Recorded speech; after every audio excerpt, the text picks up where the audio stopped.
Hello and welcome to another weekly Stack Chat. This time with a little bit different to what's been advertised because I'm going to be joined by my good friend Stephen with the Freeze for the E's. So without any further delay, let's get him on here and we'll get things started. So Stephen, how are you doing today, my friend?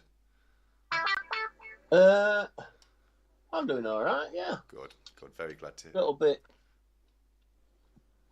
miffed because I'm running around at the last minute. Yes, that's my Saturday evening every week from now on. It's Yeah. it's crazy last minute dash to get everything all set up and everything. Yeah. Sorry, mate, go on. So I said, yeah, I was agreeing with you. Yeah, absolutely.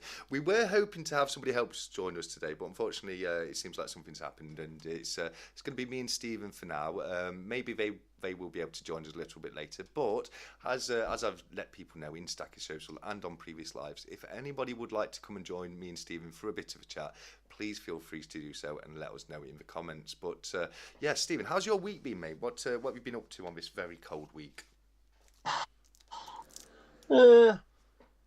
This and that, bit of other.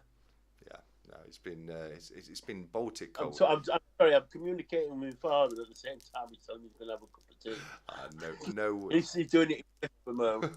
Well, priorities there, mate. You know, cup of teas come first every single time. I just want to say a very quick hello to everybody who's joined us so far in the chat. We've got loads of people here joining us. So up to here, we've got Leap Roller, Serpent Silver, KY8 Stacking, Silver Sins, Gary Crawford, 365 Days of Silver, Mick, Jamie Frost, and Future Investments. So guys, thank you so much for joining us. I'm sorry if I've missed anybody off. It's great to have you all here. Darth has just popped up as well. So as always, it's absolutely fantastic having you all here. Please feel free to ask any questions in the chat that you would like to do so. And as I say, if you would like to, just let me know and we'll get you on for a chat. But yes, as I say, it's a little bit different than what's been advertised this week because we were supposed to have a third party on here. Unfortunately, we've not been able to get into contact as of yet. But as I say, if we can, we will. But yes, we've just had Jaws, Haynes and Ray join us as well. So guys, thank you so much for joining us. You were there in the auction last night, weren't you? It was what a night that was. Well, what's for my wallet? I was actually quite good last night. Did you notice? I actually only bought one piece and an add-on. Just things took my fancy and I just bought them. I can't fault you. And then I had a problem with the paying in map. Yeah. So what Sorry, mate. All good now. No problem. What pieces did you pick up last night? I got one of the St. Michael swords. Brilliant. I got a couple of coins that my friend in Canada wanted for a granddaughter. What was it? Brumby Horse and the Pobjoy Pegasus. Nice. I got a 5 gram gold Geiger. Nice. We got 2 10-ounce RCM mints. Dirt cheap. Yeah. And I mean dirt cheap. Yeah, there were some great pieces. I mean, Cobra was calling it the January sale, wasn't he? Because there was some pieces going at great prices last night. Yeah, I mean, personally myself, I picked up the Marilyn Monroe icon coin, which is absolutely fantastic. I picked that up for a friend myself as well, but through getting that, I was able to grab myself another one of the Scottsdale Vortex bars, which I'm sure everyone... Oh, yes, the Vortex bar as well, yes. Yeah, as an add-on. Yeah, you couldn't pass them over at 30 quid a piece, could you, as an add-on? Well, no, I'm a bit of a 1 ounce bar fan, as you can see in the background. Absolutely, I mean... there's 100 there.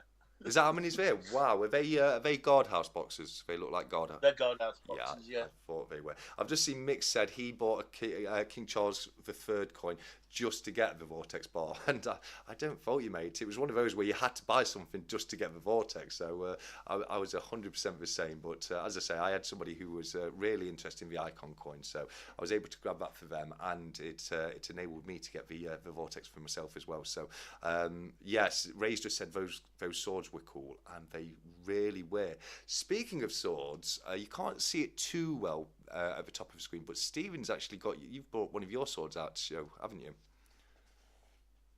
Oh yeah, my accolade sword. Yeah, Yeah. the sword of the Knights Templar. Yeah, that's so cool. That's so cool. Are you able to show it on camera a bit, or is it just? Hang on a minute. I'm a bit wedged in here at the moment because.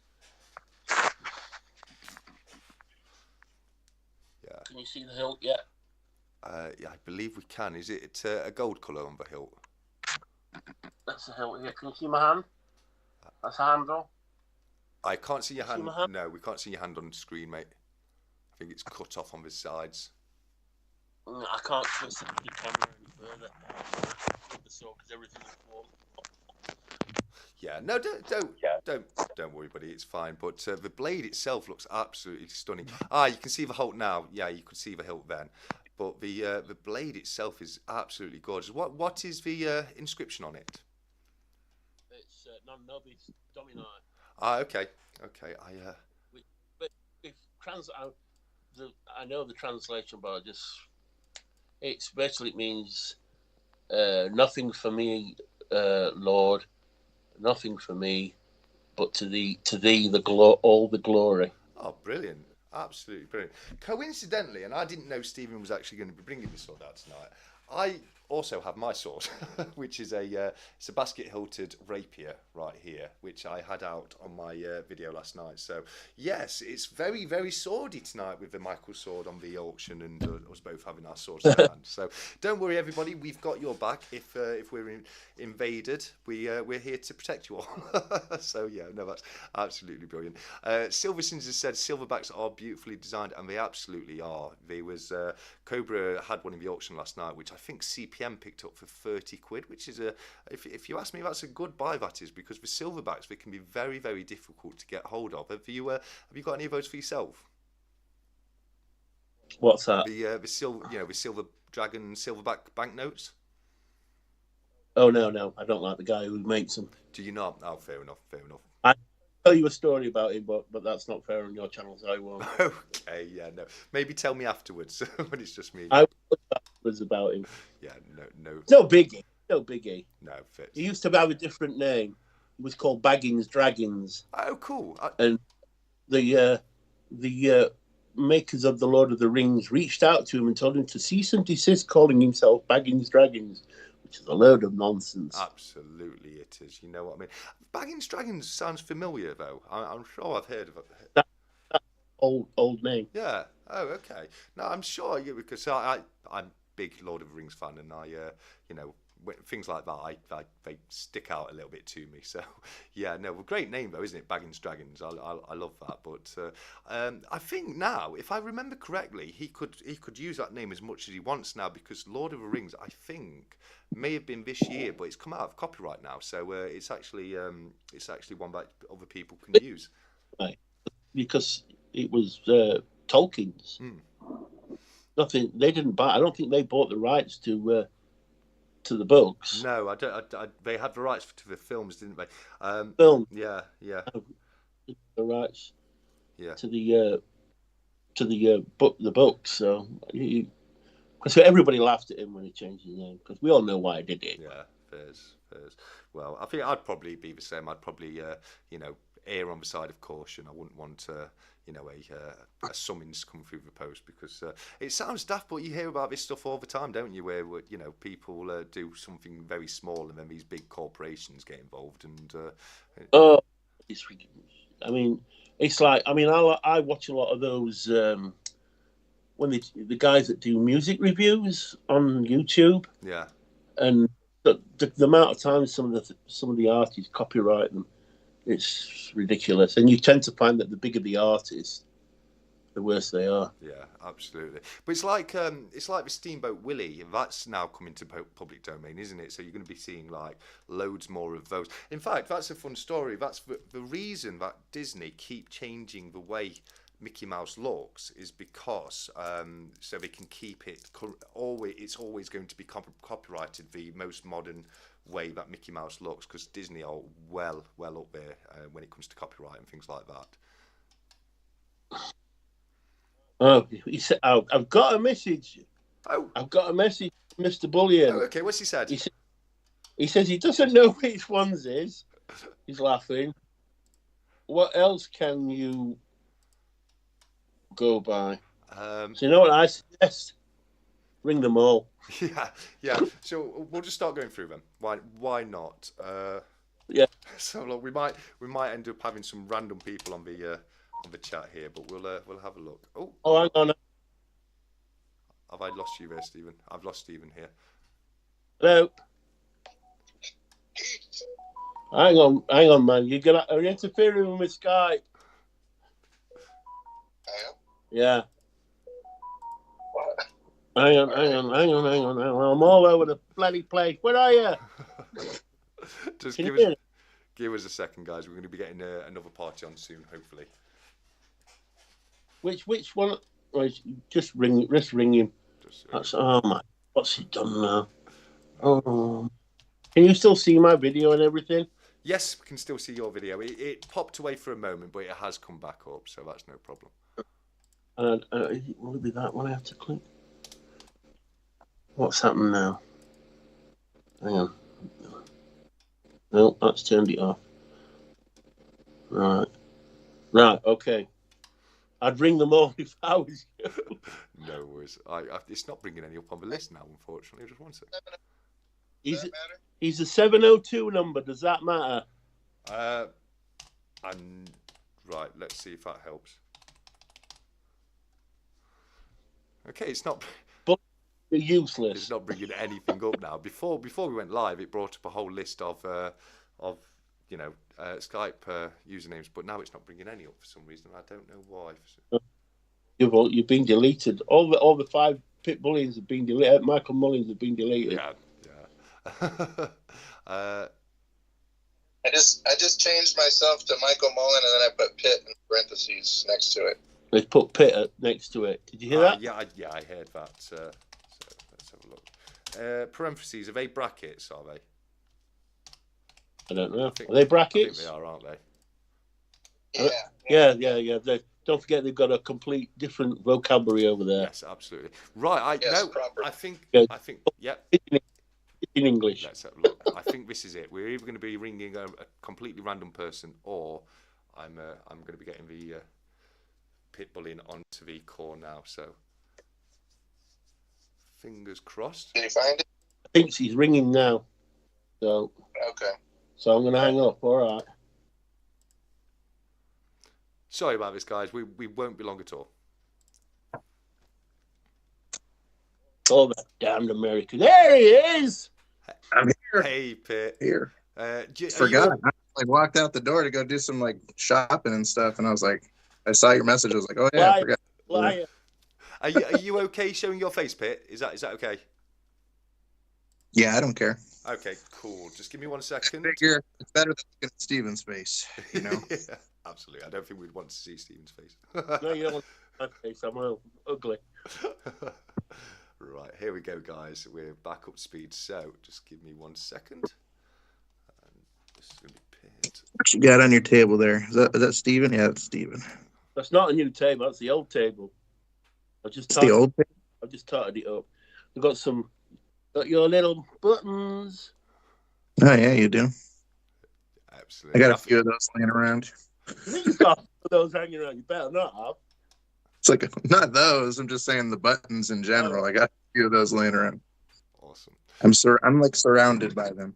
You know, they're everywhere. They're all everywhere I go. They're like, yeah, they're everywhere. There we go. Awesome. They're everywhere around here. So what's up? What are you guys up to today? Oh, we're just here for a chat, buddy. I'm just getting you loaded up onto the live screen now. It won't be a second. Can you? Okay. Are you two okay talking amongst yourselves for a second while I do that? Oh yeah. I could take the mickey out of him all day. Awesome. Did you sort your problem? I would be greatly offended. I would be greatly offended. For sure, go and get corn dog, and then you'll be offended. Oh god. Love it. Oh boy. Right, I'm just going to transition you onto the screen now, Pit. So, right, here we go, everybody. We're now at Steed. So I'm very happy to welcome Pit Bullion onto the chat with us today. Pit, thank you so much for joining us. It's an absolute pleasure to have you here, buddy. Absolutely, man. Appreciate you guys having me on. No problem at all. With the limeys now, boy. So that's Brilliant. There may have been a slight echo there while I got that sorted, but hopefully that should be sorted now. Okay. See if I can. Before we go See any if I can. further, oh sorry, yeah. Before we go any further, I just want to say I have seen some of your pours, mate, and I've been looking at your website, and I just want to say how good I think they are. You've got some absolutely amazing pieces, buddy. Appreciate it, man. Appreciate it. No, that's no problem at all. Have you got your skull to hand, Stephen? Have I got Have I mine? got one? Has Stephen got his skull to hand that you got off Pit? No, it's upstairs. Is it? Ah, okay. Because Oh, the skull that he's got. Got Yeah. plenty of skulls there. yeah. I haven't made any of that stuff for a while. I've been like concentrating on all these, all these buttons that I've been making lately, which I'm almost done with. I kind of have like issues. I can only see one way for like a little while until I finish whatever I need to do, and then I could do something else. like super focused kind of. For the art box. Yeah. It's just the mind of a madman, I love it. Absolutely. Right. Okay. I'm just going to. I've got a couple of things I need to do in YouTube just for one moment. So, as I say, are you two okay? Just having a chat for a second. Oh yeah. I talk to him nearly every day. He loves me. Awesome. He idolizes He me. goes round Vegas every night. He's always telling everybody about his best friend in Las Vegas. It's the highlight of his day. No, absolutely. It must be incredible to live down in Las Vegas. Are you near the what's that place called? The big dome with a screen that covers it. Yeah, the Sphere. Yeah. I'm not like too close to. I can't see it from my house or nothing, but it's not that nothing's that far away over here. Oh, brilliant. Everything's like 15 minutes away from everything, so. But yeah, like the Strip is, 10 minutes away from me at the most. Awesome. No, I mean I've seen. And I'm actually getting ready to go down there today. I got a little group of EDC guys that want to meet up down there, so I'm gonna go hang out with them for a while. Oh, cool. What's What? what do you mean by EDC? It's like another. It's so like we have like the silver community, right? And then there's another community called the EDC community. It's the everyday carry. That's what. And what they do is they have like they just do like whatever they have in their pockets. Yeah. Like they'd be like, oh, I got my Microtech knife. Steven loves this knife right here. Oh, nice. That would be like a picture. That'd be something you'd post. You'd post, oh, I got my Microtech knife or whatever. Or brass knuckles or just weird stuff like that people like carry around. Yeah. Because so yeah, that's a whole giant community. It's bigger than the silver community, like by far. brilliant. Yeah, I knew EDC as everyday carry. I'm a bit of a bushcrafter guy, and it normally refers to your knife, your everyday carry knife kind of thing. But I didn't know if it meant some. Yeah. No, so that's brilliant. Yeah, I know. I do know what you mean by EDC. Then that's absolutely perfect. So yeah, no, brilliant, absolutely brilliant. I'll have to look into that a little bit more because that's right up my on my street. Mine, the one I've got here, I was showing this yesterday. This is an antique World War II Army issue pocket knife, and I found this on a job I was doing many years ago, and it was literally. Where was it made? Start collecting. Well, this one. I've Yeah. no idea, mate. No idea. I just know it's. Well, you know where they're all made. Oh, it's obviously made from the best steel in the world, and it's from Sheffield. Thank you. I didn't see that one coming. No, me neither.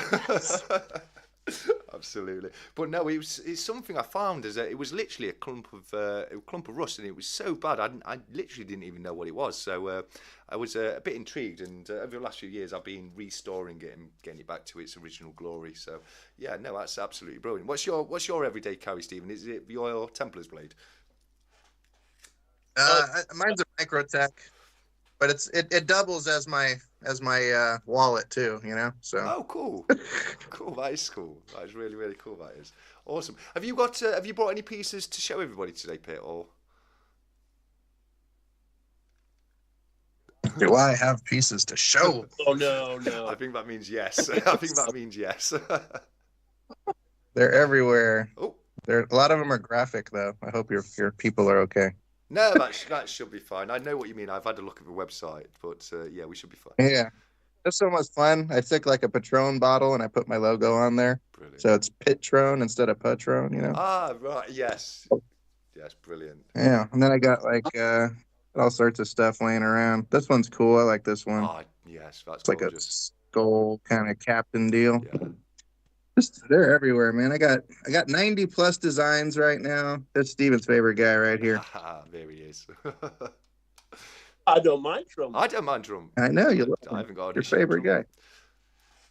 There, that's kind of British, isn't it? The With Monopoly. the top hat, Yeah. you know, and all that. Yeah. No, I like that. Oh one. yeah. What's your Every day.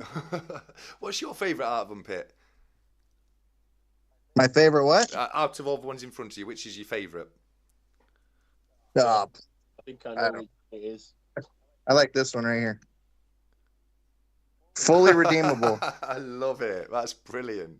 That really is brilliant. Yeah. I love your backdrop as well with the cosmic kind of pattern to it. That's incredible. That is, mate.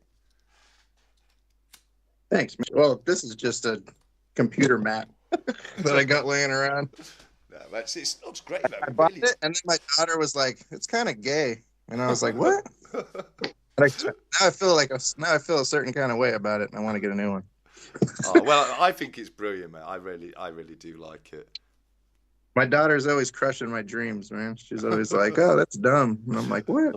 That's what they're there for, Pit. Yeah, absolutely. I taught her well. Yeah, that's what kids are good for.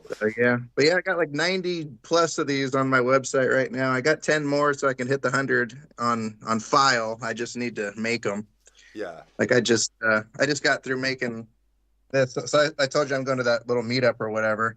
So this guy, Hobo Tactical or whatever, he's got all like this EDC stuff on his website, right? Yeah. And then I went ahead and I took his image and I put it on the computer, and I'm gonna make a silver button out of that. That's so cool. Right now it's sitting inside the tumbler right now, getting all polished up. Awesome. But I'll go there, gift him one of those, you know, because he's like treating everybody like a big pizza kind of thing. So I figure I'd give him something. Yeah. I've got a question for you from somebody in the chat. What's that? To the UK. Do I what? Do you ship to the UK? Yeah. Yeah. I ship everywhere. I just want to let everybody know before we go any further that the link to Pit's website is in the description of the video, and I highly recommend you go and have a look at his pieces. I've been having a look throughout the week, and there are some absolutely stunning, amazingly funny, and some beautiful pieces in there, mate. So well done, and yeah, I definitely recommend everyone goes and has a look at your website, buddy.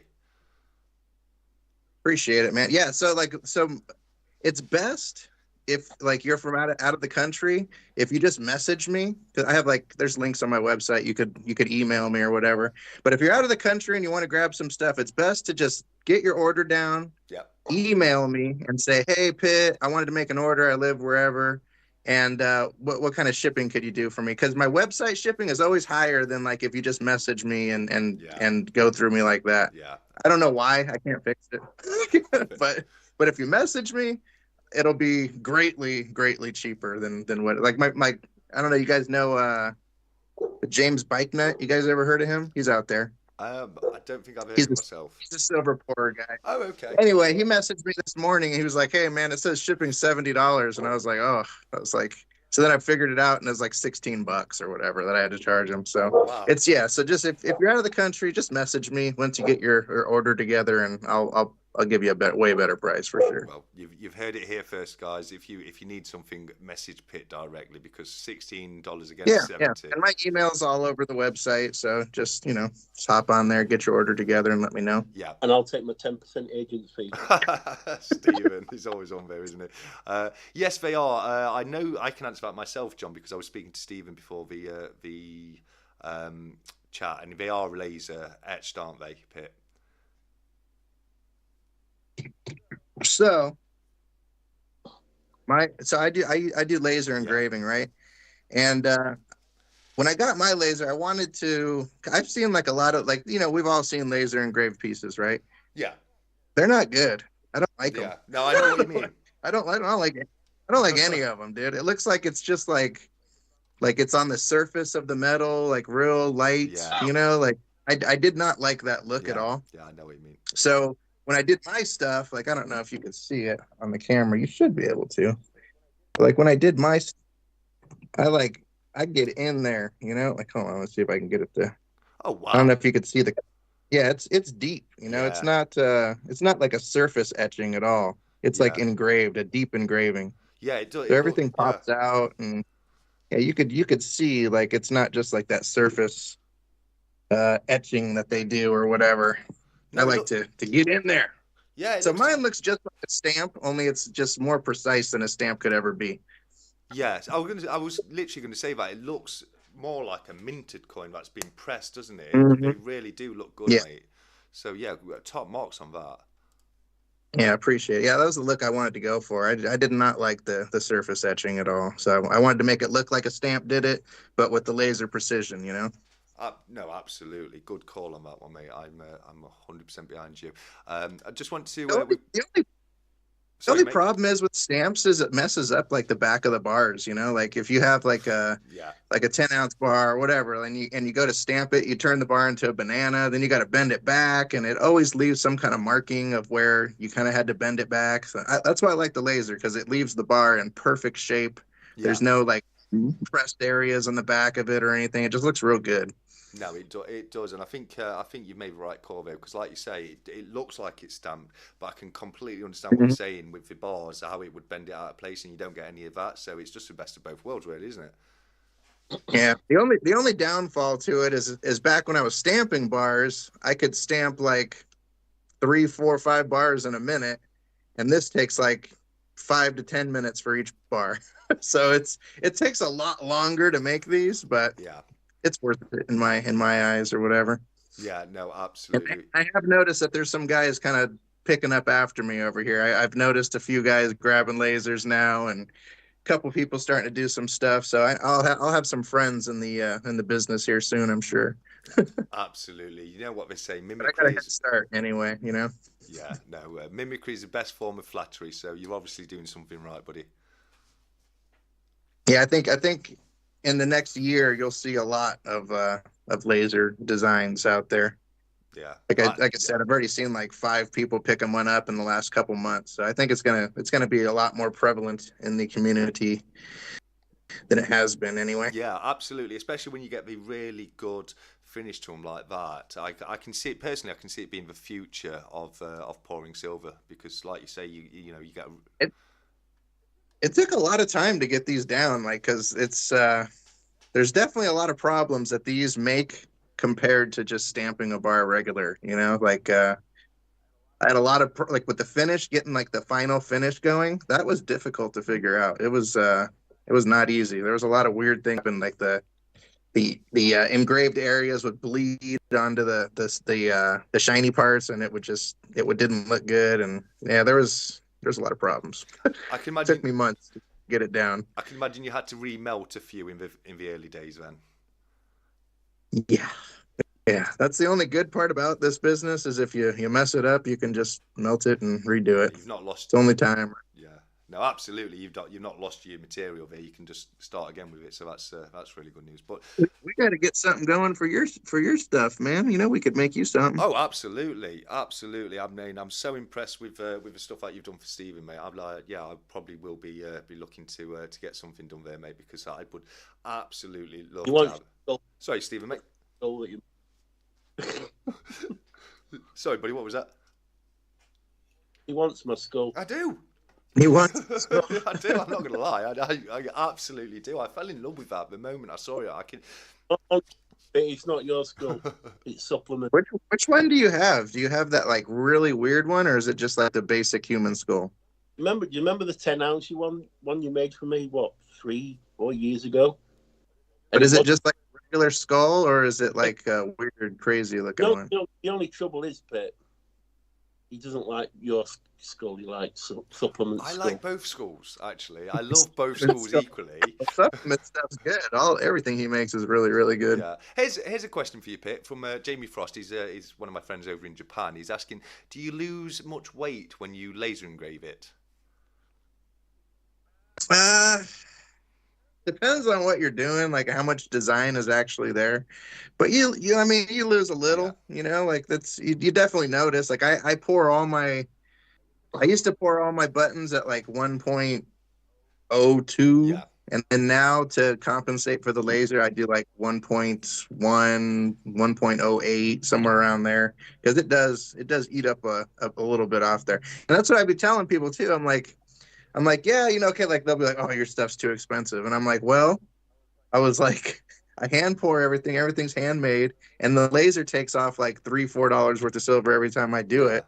So it all adds up in the end, you know. I actually think your stuff's actually priced very, very reasonably. I was speaking to Stephen about this before we started the live, and he was saying, the kind of cost he was paying, and it's a lot less than you can be paying elsewhere for hand poured custom stuff. It really is. Yeah, I mean, a lot of guys in my like area, they're like, $40, even up to $50 an ounce, which I think that's a little crazy. I was at 40 for a long time. And then once the price came down a bit, I was like, I can go down to 35. So now I'm at 35 right now. Yeah. Which is incredible. I mean, this is for hand poured silver. We over here you'll see it like £50 per ounce, that kind of value. So $35 an ounce is I think that's really well priced, buddy. I'm trying to be like, in a so where everyone could afford it and it's not too much, like it's and I got my process down, like I can go out there and I could pour 100 buttons in like 2 hours, 2.5 hours at the most. And then, like I said, the lasering is like 5 to 10 minutes a piece, but I do that as it comes, like I have pictures on the website. Somebody orders it, I just go downstairs, go through my order list, and I zap whatever I need to zap that day and get it polished up and sent out. Absolutely. Stephen, we've had a... So if you don't have your process down, then you might think your stuff's worth more money than it should be or is or whatever.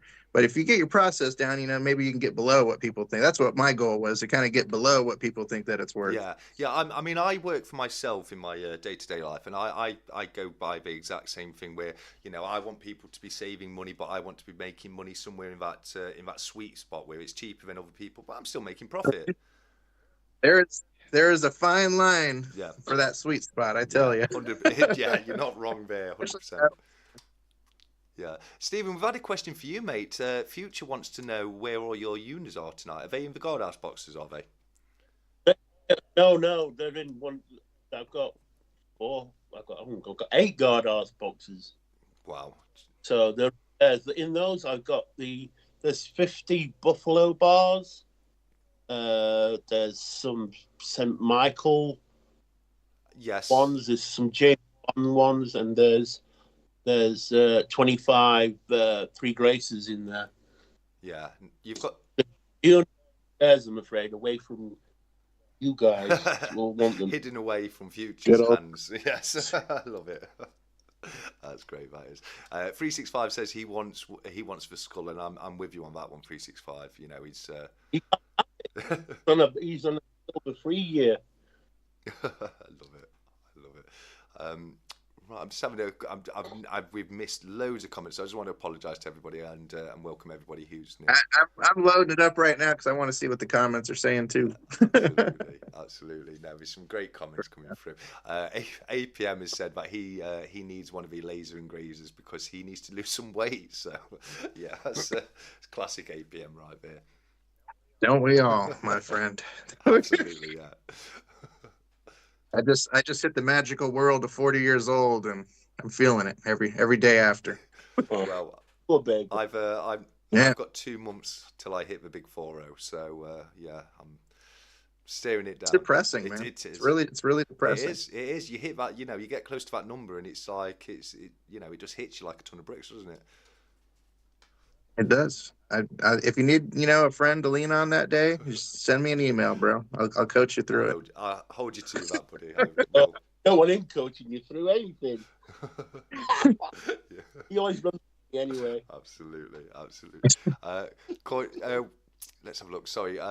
Serpent Silver says he loves the "you need a gun" button, and that's great too. It's really awesome. Oh, I need a gun button? Oh, I got plenty of those. Oh, God. Yeah, he says he loves it. He loves that design. And plenty of those. Sorry, buddy. He's one of your Serpent Silver, American. Oh, I'm sure a lot of these guys are American, huh? There's a few in Yeah, here. yeah, we get a few American viewers across, mostly UK, but we do get a few American, and even a couple of people from Japan. So it's a worldwide stack chat every Saturday night over here. So Nice, man. I like your little setup you got going on with the stream or whatever, the little template you got going on here. It's pretty cool. Thank you very much, buddy. Yeah, I designed it a little while ago. I'm thinking of tweaking it a little bit now, but thank you very much for that. That means a lot, buddy. That's always a work in progress, no matter how much you do it, right? Like you're always going to want to fine tune things here and there. Absolutely. Here's a good question from 365 Days of Silver. Do you have your own YouTube channel? Yeah, I got a YouTube channel.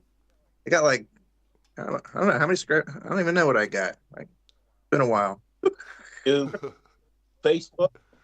What's the Facebook? Is Pod Corner Facebook page? I got everything's Pit Bullion. So my Instagram's Pit Bullion, my Facebook's Pit Bullion, my YouTube's Pit Bullion. Everything's Pit Bullion. I'm talking about the group on Facebook. Is that the Port Corner Facebook? Oh yeah, the Port Corner. That's our Facebook group. It's me, Reckless Metals, and Haley Bug Mint. Yeah, we all work like real closely together. We're all pretty good friends, and we do like a lot of the coin shows out here. We do together, get tables, and just line them up next to each other and do our thing. Awesome. Yeah, we've been doing that for a few years. We've had a lot of success with it. Put out a lot of art bars together and a lot of pours together. And just we kind of built our own little community over there. Brilliant. I'm really jealous about the coin shows and coin stores you guys have over in the States. We don't have much like that, to be honest. We're very lacking when it comes to that kind of thing.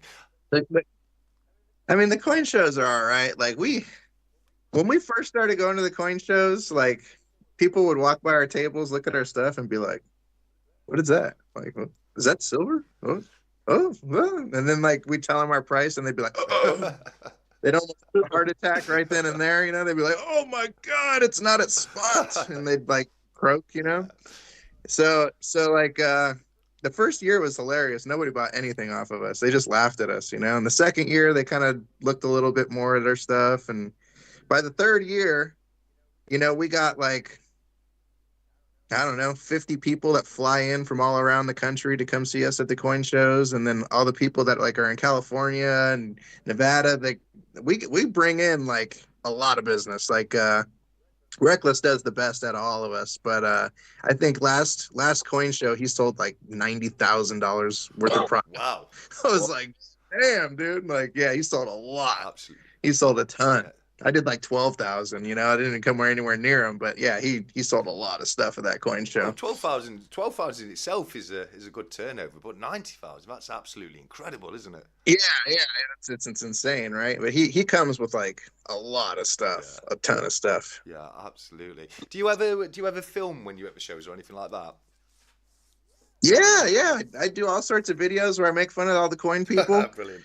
I walk up to every single case and I ask them if they have any Morgans. I love it. You have any Morgans? I got 1,000 Morgans right here. I'd be like, nah, I don't want it. I absolutely love it. We had a few comments come through. Coin Noob says it was great to see his first ever sticker on my wall on my video today. Coin Noob, it's amazing to have your sticker on my wall, mate. Thank you so much. James Ross has said he's got a few of the 10-ounce James Bond bars. It's very nice to have. I've only got the I've got the No Time to Die 1-ounce bar, and I've got the Casino Royale 1-ounce poker chip when it comes to James Bond. But there's some really nice pieces out there. Mick's got a steel cutting. I haven't even seen that. Sorry, I haven't even seen those James Bond bars. The 10-ounce. Well, I think they're the same. I've got some 1-ounce ones. I think mine are diamonds are forever though. I like that one. I've got the No Time to Die. I think it's exactly the same design, but it's just a larger bar, if I'm correct. Jamie, you'll definitely have to let us know in the comments there, buddy. Mick's got a steel cutting laser at his place of work, which is making him think. And I think I'd be a bit tempted too. Oh, okay. I see you there. Yeah, KYH Stacking has just checked out your website, and it's brilliant. It absolutely is. KYH is one of the youngest members of our community, Pit. He's 13 years old, and he's just started his own channel. And I've got to say, baby, 30 years old. No, 13, 13, 1-3. Oh, I thought you said 30. I was like, he's not that young, No. man. I was like, Well, I might have said 30. okay, 13 Yeah, is yeah, young. no, Yeah, that is super. That's cool that he's into it. It's super cool, and the guy for 13 years old, he's got some great knowledge when it comes to the old British silver over here, mate. Honestly, it's very impressive. 365 is on your website right now, and absolutely. I was thinking what we might be able to do later on in the live is we'll, instead of looking at our setups and etc., we'll get the website on and we can have a flick through and show show everyone on the live what you've got on the website to sell, because I thoroughly enjoy it. Yeah, absolutely. I keep one of everything like on my desk over here, so I always got stuff laying around. I also did like minted art bars. Yes. I don't know if I should show you that one, actually. Let me show you that. Yeah, I know. Stephen's a big fan of the art bars, aren't you, Stephen? Oh, shut up! Don't say that to him whenever you laugh at me. Yeah, he is. Yeah, he is. Yeah. But like, this is the last one I put out. It was, I got a series called the Heist series, and it's essentially the Monopoly guys like robbing all these different like Pit Bullion establishments, right? So the last one we did was the gun shop. So he's in there robbing the gun shop with a rocket launcher. Love it. Classic American move. It's classic Americana. Yeah, absolutely. That is incredible. RPG. Yeah. What'd you say, Stephen? That's an RPG. You're robbing a gun store with an RPG. What else are you going to rob a gun store with? A pistol? Exactly. What do you mean? No. I mean, they got all the guns. You can't go in there with a gun and rob a gun store. You got to one up them. It's that or a tank, isn't it? Surely. You got to have an RPG if you're going to rob a gun store. There's no other way to do it. You can tell he's American, can't you? Absolutely, I love it. KYH has said there's some explicit names on your bars on your website. There are. Now, I will give everyone a warning. There are some explicit designs, but they are brilliant. They are absolutely brilliant. There are some explicit designs for sure. I actually had a meeting with YouTube, or not YouTube, sorry, with eBay yesterday because I'm trying to get on the eBay Live. Okay. He hopped on my website. Like, you could see his face like turn green. He was like, I was like, look, man. I was like, I understand that all the stuff I make can't go on eBay. Yeah. I have plenty of other stuff that can go on eBay, but I do have a large selection of racy things. Yeah. And he's like, yeah. Because everything I'm seeing here, you can't have that on eBay. He was all freaking out.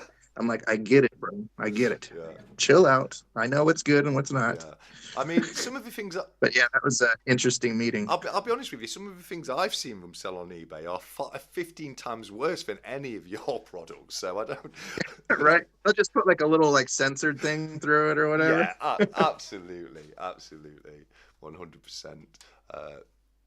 Gary Crawford says that was like a scene from GTA 5, lol.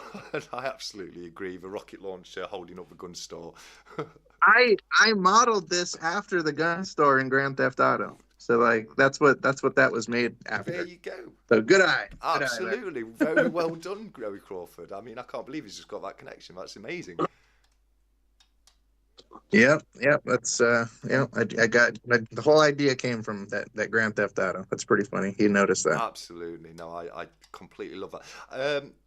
Stephen, did you want to let everybody know about the giveaway you were thinking of doing today? Yeah. So it's just one of my pits. Got my button. Yeah. Here we go. Sorry. Tiny screen in the bottom of my iPad, so there we go. Perfect. You should put your iPad the other way, Stephen. Vertical instead of horizontal. I can't. Don't do it now. Don't do it now. I've set everything up. It will make all of our cameras go wrong if you do that. But no. Yeah, exactly. Stunning. Well, that looks like a quality piece. I don't know who made it, but they're good at what they do for sure. Absolutely. Some down in America in a Dust Bowl contact. You got to give some help out to the Americans once in a while, 100%. So, Stephen, what he's asked me to do is he's asked me to do a duck race later on in the live, and some lucky person is going to win that absolutely stunning poured bar by Pit Bullion with the Stephen logo on it. So. Show them the sticker. Show them the sticker, Stephen, so they can see what actual design is on there. Oh, the sticker. Well, it's there. The sticker. Yeah. That's what's on the bar. Yeah, Absolutely. God's money. Yeah, my sticker on my backdrop is upside down. Do you know why that is, Stephen? Because you pressured me. You sent me a sticker, and because I didn't put it up on my backboard immediately, you had to go at me on the live, and then I put it up in a rush and didn't notice that I was putting it up upside down. So your sticker's now upside down on my backdrop.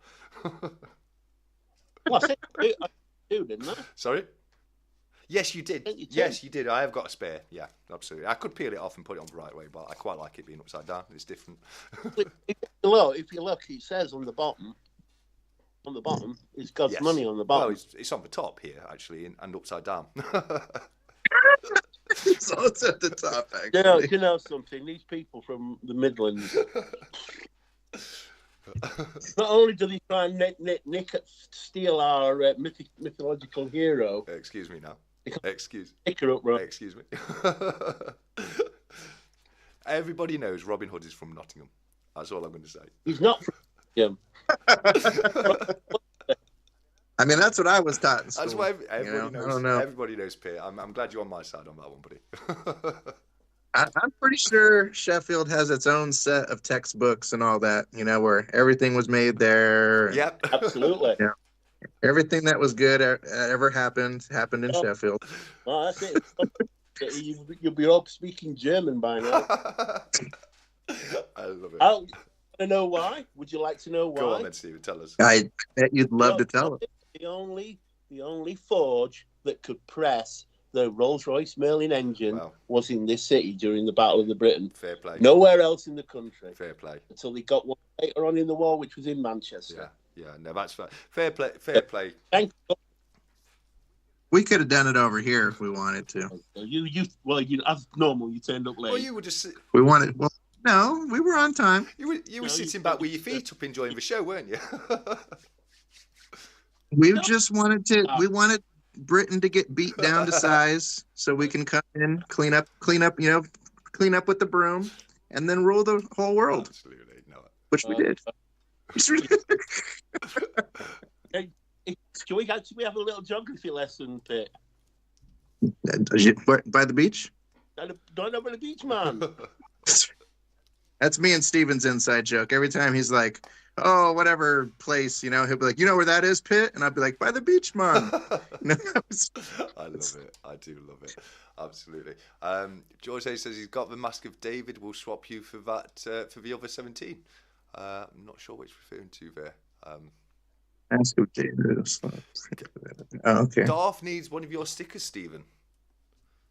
Yeah, send me an email and I'll send you one. And if you want my email, it's all in lowercase, the.fudge.sh@gmail.com. You send me an email address and I'll send you a sticker. Brilliant. And then just send $1 PayPal to pitbullionlv@gmail.com and we'll get that sticker over to you. Don't send him nothing. Love it. I absolutely love it. Yeah, no, I'm going to pop both Pit's and Stephen's emails in the description after the stream. I've got links to Stephen's YouTube channel and Pit's website in there, but I'll pop the emails in there as well, just in case anyone needs to get hold of you guys. Yeah, my email website's the same, pitbullionsilver@gmail or pitbullionsilver.com. Cool. Yeah. So say, as Pit says, just pitbullion@gmail.com if you need to get hold of him. But I will, as I say, I will put it on there a little later because I have a memory of a goldfish and I'll have forgot that by tomorrow. And if you both, you and me both. Agent, I like the agent. I'll take 10%. Are you taking the 10% of the pound he's charging for you to send your sticker out? I'm taking 10% of every. I'm pretty sure he's taking 10% from me and he's taking 10% from you. So he's making out. Yeah, absolutely. 100%. No, it's no. I'm having a lot of fun here, guys. It's great to have you both on. No, absolutely. So should we go and have a quick look at your website then, and show people some of the bits you've got to show? Sure. Do you want me to pull it up, or you want to pull it up? I can pull it up on the screen. That's no problem. What should we start off with? The buttons. Yeah, sure. Just here we go. Get those loaded up. What's it say at the bottom of your t-shirt, Pit? Nothing. It's my family shirt. Ain't shit. I love it. I love it. Yes, it's bit of explanatory on this one tonight, guys, but we don't mind that. So yeah, let's transition across and we'll get your website up. So oh, 1 second. In fact, I haven't got. They're 90 365 days of silver. They're $90. I still got a couple of them. I don't even have them on the website, so you'd have to just message me. What weight are they? But I got like 4 of those left or something like that. How many ounces are they, buddy? 2 ounce. They're 2 ounce high relief. 2 ounce. That's not. I didn't really show it off that well, but yeah, they're thicker bars. You know, like they're got some chunk to them. Yeah. And then and you can see how they're like high relief or what. I think so. Anyway, I don't know. Is that a capsule as well? Yeah, it comes in a capsule. 2 ounce capsule. I've never seen a 2 ounce bar capsule. Yeah, the mint gets them custom made for them. Oh wow! No, that's yeah, it is absolutely gorgeous. It really is. 2 ounce high relief like that. You know, absolutely love it. The mint does a good job with these ones. I'm very happy with them. Okay, all right. I've got you. I've got it loaded, so we'll hear you both on the. Well, I'll go over to the website now. So I'm just going to transition back over. Here we go. And okay. Okay, brilliant. Yeah. So here we are. We now everyone will be able to see your website as soon as it loads. There will be a bit of lag, but it will come up soon. But yeah, as you can see, like Pit said, we're looking. The price you can see here is $35 per ounce, which again, mate, I personally feel that's a very, very reasonable price. And look at some of these designs here. You know, it's absolutely funny. You know, I can. Coins suck. I can only apologize. I wore a shirt. I wore that shirt to the coin show one year. Yeah. That got a lot of good reviews. Yeah. I tell you what, one I really like, and I think I might have to get for myself, is the Lucky 13, because 13 is actually my lucky number. Yeah, I made that. There's another guy in our group that loves 13, so I kind of made that one with him in mind. Yeah, absolutely. But look at some of these designs. They are really, really fun designs. And yeah, if you don't mind the odd explanatory here and there, it's. I think they're absolutely brilliant. I do. Appreciate it. I've been working hard, man. Like I said, it's been nonstop 1 ounce buttons for like the last 3 months. That's probably my favorite one. Is the fuck luck. Right. I don't know why I like that one so much. I just do. Absolutely. I really do love it. I really do love it. We'll bring it back to us on camera. But yeah, that's Steven's right there, the Rim Reaper. Yeah. But I highly recommend people go and have another, a closer look at the website, because that was just for 1 ounce buttons. There's fractionals on there. There's the art bars on there, and there is so much beautiful silver. And if you're into that kind of thing, I can't recommend it highly enough. If you're into degenerate silver, come to Pit Bullion. 100%. Absolutely. What's up, Spokane Silver Stacker? Spokane's in the chat. Oh, brilliant! I came across Spokane's channel through my good friend Cranky Stacker. What's the mintage on the 2023 Vegas coin show button? Not many. I think I only made like 20 something of those, if I'm not mistaken. Yeah, I didn't make many. Do you when you run out of like, say you mint 20 of them and you run out, are you able to just put another button in and make more? Yeah, I can, but something like that I only made for the coin show, so I won't ever make any more of those. That was that. And then all my other pieces, I serialize everything to 100. And then after that, I take off the serial number and I just mint them to whatever deal. So if you get in early with me, you'll get like a serialized version. And honestly, I've put out so many buttons in the past like 2 months that nobody can keep up with me, because I was putting out like 10 a week. Awesome. Nobody could keep up with buying all of them. So, I got some of these buttons on the website that if you bought it, you get like number 4, because nobody's ever bought one yet. Brilliant. There's a lot of them on there that like are still really, really low numbers. Yeah. No, I love that. I think it's a great idea that if you know you get in early, you're getting a slightly better version, aren't you? Because you've got the serialized number and you know which number it is. Whereas you know after the 100, it becomes a bit more generic. You know what I mean? Yeah, and it's nice because I mean the laser does all the work. You know, I don't really have to do too much to it. Like back in the day, I'd have to be like serialize things, and it was just extra time that I didn't want to take. But with the laser, it's already doing its thing anyway. Just I figured I'd toss that in there. Yeah, yeah. I mean, I've kind of seen. Well, I suppose I don't think it was a laser one, but I went and got a bar engraved as a gift for somebody recently, and I took it down to just a local cobbler. We did metal engraving, but I think that was like a traditional. Actually engraving into it. I'm not sure if it was laser or not, but I think it's brilliant because they literally just put the bar. They designed it on the PC, put the bar in it, press go, and it did its little thing, and then next thing you know, It's just real precise, you know. yeah, Like the precision of it all is what gets me because I have like 100 different stamps, and I know exactly what a stamp's going to look like, but with the laser, it's just so much more precise, and the edges are sharp, and I like the look a lot. If you're holding like two side by side, you can notice a huge difference. yeah, absolutely. No, 100%. But God, yeah, I'm such a big fan. Did the other coin? Did you? I assume that wasn't by Pit, was it, Stephen? Sorry, what? Do you know your other coin, the non-silver one, the coloured one? Oh, the temple Yeah. ones. Oh, I gave it away. I gave it to 8PM, yeah. But I've got two more. I bought two more. Yeah, no, I'm just saying. I assume they weren't from Pit, were they not? Or No. I got them off Amazon. oh wow, were they well priced?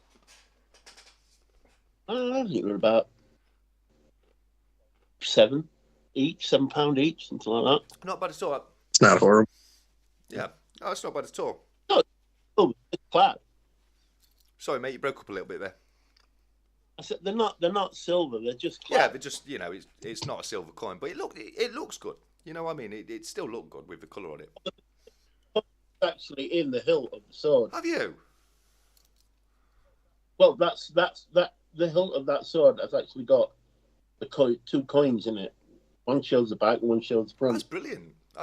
I'm not going to take the sword out of there because I knocked everything over last time I moved it. No, but And this sword, Pit Bullion, beheader of blasphemers. No, he can't even hold that thing. He trembles. He trembles as he holds it. Very difficult to hold my sword up. You know what I know what you mean. Absolutely. He hasn't wielded a sword in many years. I'll tell you that. Absolutely true. I haven't. His sword has stayed in its sheath for many a decade. 100%. Oh no, Stephen, can you remember I told you I was going to have a sore jaw by the end of this chat? I've already got there 1 hour in. We talk about your love life, Pit. We talk about your love life, Pit. No. Let's not. My love life consists of this stuff here. You know, that's what my love is for my silver these days. Look, my left hand and my right hand don't answer me back. Oh dear. You know, Tom. I was trying to look through this guy's page or whatever because I made this guy some 10-ounce bars a while ago. I finally found him. So I made this guy some 10-ounce bars. These logos on there. Oh. So on the 10-ouncers, I'm going to start doing like these long serial numbers though, and they'll just go on forever, right? Yeah. If I ever sell that money, I'll just buy a cabin in the woods and you'll never see me again. I can't fault you, mate. I think I'd do the same. I'd do a full-on Ron Swanson and have a cabin in the woods with like a hell of a lot of gold just buried away. Well, if all pays off in the next 3-4 years, I will be gone and in the woods myself. Yeah, no, I can't fault you. I used to be like I said earlier. I used to be big into bushcraft and camping out, and you know. Hang on a minute, guys. 365 is trying to buy silver by a proxy. Well, watching your 365, you're off silver all year. You don't get API to buy your silver. He's trying to. What do you say? A treat to me would be one of those 2-ounce RPG bars. I think that'd be a treat for anybody. 2 ounces of anything would be a treat. Absolutely. Well, he's not supposed to be buying getting any silver this year. He's supposedly off silver. Yes. Yeah. And he's here. It's not a good sign if he's here and he's off silver. Oh, exactly. Well, it's like hanging out at the bar and saying that you're not drinking. You know, the addicted to precious metals guy is a good friend of his. So what I think he's doing, he's getting addicted to buying silver, so it looks like he's not buying it, but really he is. Absolutely. I mean, Stephen, you're a man of means. Go ahead and buy him one. Absolutely. Did you say something? I'm a Yorkshireman. I don't buy anybody. You're rich.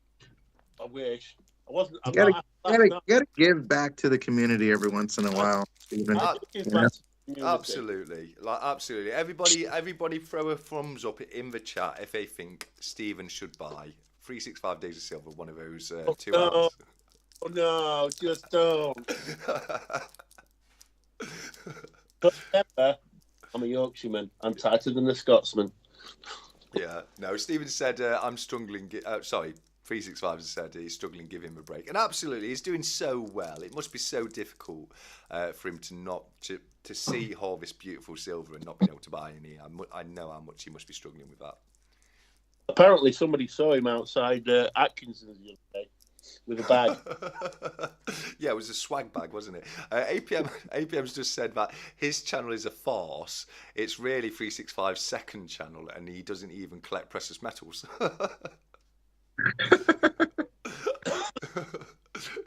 I'm seeing quite a few thumbs up. Thumbs up over there, Stephen. Looks like you're coming out of pocket, buddy. Yeah. There's nothing. All got spent last night. I'll send you the inflated price. I love it. Yeah, you have to pay website shipping prices. You can send me as many prices as you want, but you know what? We have to read it. It's more than likely what would happen. Absolutely. You've got to love a Northerner. You've got to. Yeah, he's something. Something else. Is that a compliment or a piss take? Hey, you know me. I'm semi-northern, so it's a compliment. You're not northern. You're from the Midlands. I live in the Midlands, but you know, as I've said before, I herald from Scarborough, and that's pretty north. You're not there anymore, though, are you? No, I'm not. No, we moved away from Scarborough some time ago. Southerner. Yeah. Southerner. Well, I mean, I'm as close to being a northerner as you can get without actually being a northerner. I'm right on the border. About 15, 20 miles away from me. Yeah, not far at all. It's just a quick nip up the M1, and I'm there. That'd be like the same city in America. Like you couldn't even be different. Like the same city out here. I'll tell you what. This is a difference. He lives 15 miles away from me. We call them. You would call them a bread roll. We call them bread cakes here. What do they call them in Nottingham? Cob. Cobs. Cob. It's a cob. Completely different thing. And I can go up the road to Barnsley and they call them tea cakes. You guys are all from the same island. I don't understand why you guys don't all get along and love each other, you know? Hey, we spawned you. You roll the grass back in American, it says made in Great Britain. I'm from Las Vegas. There is no grass out here. Yeah, that's well, only on the golf courses where all the rich buggers live. That's the dead honest truth right there. The only time you're going to see grass is on a golf course. Well, it's very rare to see in someone's lawn these days. I'd rather be on a golf course in Las Vegas than on a golf course in Florida. I know that much. It depends on what type of year you're talking. In the summertime, I guarantee you don't want to be on the golf course out here. No, I think he's talking. I'm talking what? alligator. I think he's talking about alligators. I am. Yes, 100%. Oh. Well, we got predators out there too. I've seen coyotes on the golf course. They're not as scary as an alligator, I guess, but no, I still wouldn't want to get next to one. You know, do you know what we have? We have saber-tooth squirrels. Saber-tooth squirrels? Is that from Ice Age, is it? What's his name from Ice Age? The guy with little nut. I like squirrels, man. Remember I had my pet squirrel, Steven, at the cabin? Oh, yeah, the one that you killed. I didn't kill him. How did I kill him? He killed him. He kept feeding him stuff that he shouldn't be feeding him, like bread and stuff. Oh. No, I bought him like packages of trail mix and stuff. He was loving it. He loved life with me. Yeah, that was it. He got so used to human contact, he came up to everybody and someone took a dislike to him and shot him. Oh. No, you want to know, because there was a big giant fire up there, right? Yeah. Like when I first was going up to the cabin, there was like squirrels everywhere. Like you'd walk outside and there's just like squirrels all in the trees, running around on the floor. I mean, you'd take like a 5-minute walk, you'd see 100 squirrels, right? Yeah. After the fire, I don't see any squirrels. Like I really think they all died in this fire, man. Like, or at least a giant chunk of squirrels died in this fire. Yeah, because I don't see hardly any anymore. Yes, KVH, I am from Yorkshire. Yeah, he's got the reinforcements in the chat. Stephen has. All the Northers are coming out, banding together. Bread. Banding together. Serpent Silver said it's the same reason why we all don't love each other over in the US as well. He just trying to find my pictures of my squirrel on my Instagram here. Oh, this is funny. Look at this. Look at this. This was the art bar I made for Christmas. Okay. Squirrel. The pictures of those squirrels are really cute. So that's me as Santa Claus with my liquor in my hand and the baby. and then that's Reckless. That's Haley Bug Mint, and this is Silver Will Prosper. That was the art bar we did for. I love it. KYH has let us know that he's heading off in a few minutes. So KYH, it's always great to have you here on the Stack Chat. Keep making the amazing content, buddy. You're doing absolutely amazing, and thank you for popping by, pal. I need to get back on the YouTube scene, man. I've fallen off. And I tried to come back, but I have like a good chunk of subscribers, but like I don't get no views on my videos anymore or whatever. I always watch them. I'd watch them, definitely. All right. Leave a comment next time so I know you really watched it. You really want me to leave a comment? Yeah. A very nice comment, like, Pit Bullion, you're my best friend, appreciate you and everything you do for me. I will leave you such a nice comment. If you don't leave a comment, it never really happened. That's all I'm saying. That's right. It's true. If you didn't leave a comment, it never happened. That's really the truth of YouTube. I'll leave you a comment. I promise. I could only imagine what this comment's going to say. Absolutely. We've got 7 stacks in the house. 7, it's great to have you here. Thank you so much for joining us, and welcome to anybody else I may have missed. The chat, the conversation is going on quite thick and fast tonight, so I might miss some comments. I do apologise if that's the case. Another one of your compatriots. 7 stacks. 7 stacks. Stacks. She's from Yankee Doodle Dandy Land. That's what your dad always says. Who, yeah. Yankee Doodle Dandy? This is his dad. His dad calls me Yankee Doodle Dandy Man. No, I absolutely love it. I really do. I'm sorry. I'm just sat here eating the love hearts that 365 Days of Silver sent across to me. Oh, 365 sent you some love hearts, did they? He did. I won. Did you not? Did you see? I won. This little guy. Look, I've got the David Blaine 365 Days of Silver right here. I won this on his giveaway. It's the first giveaway I've ever won in my life. I couldn't believe it. I'm surprised, but Future Investments didn't win it.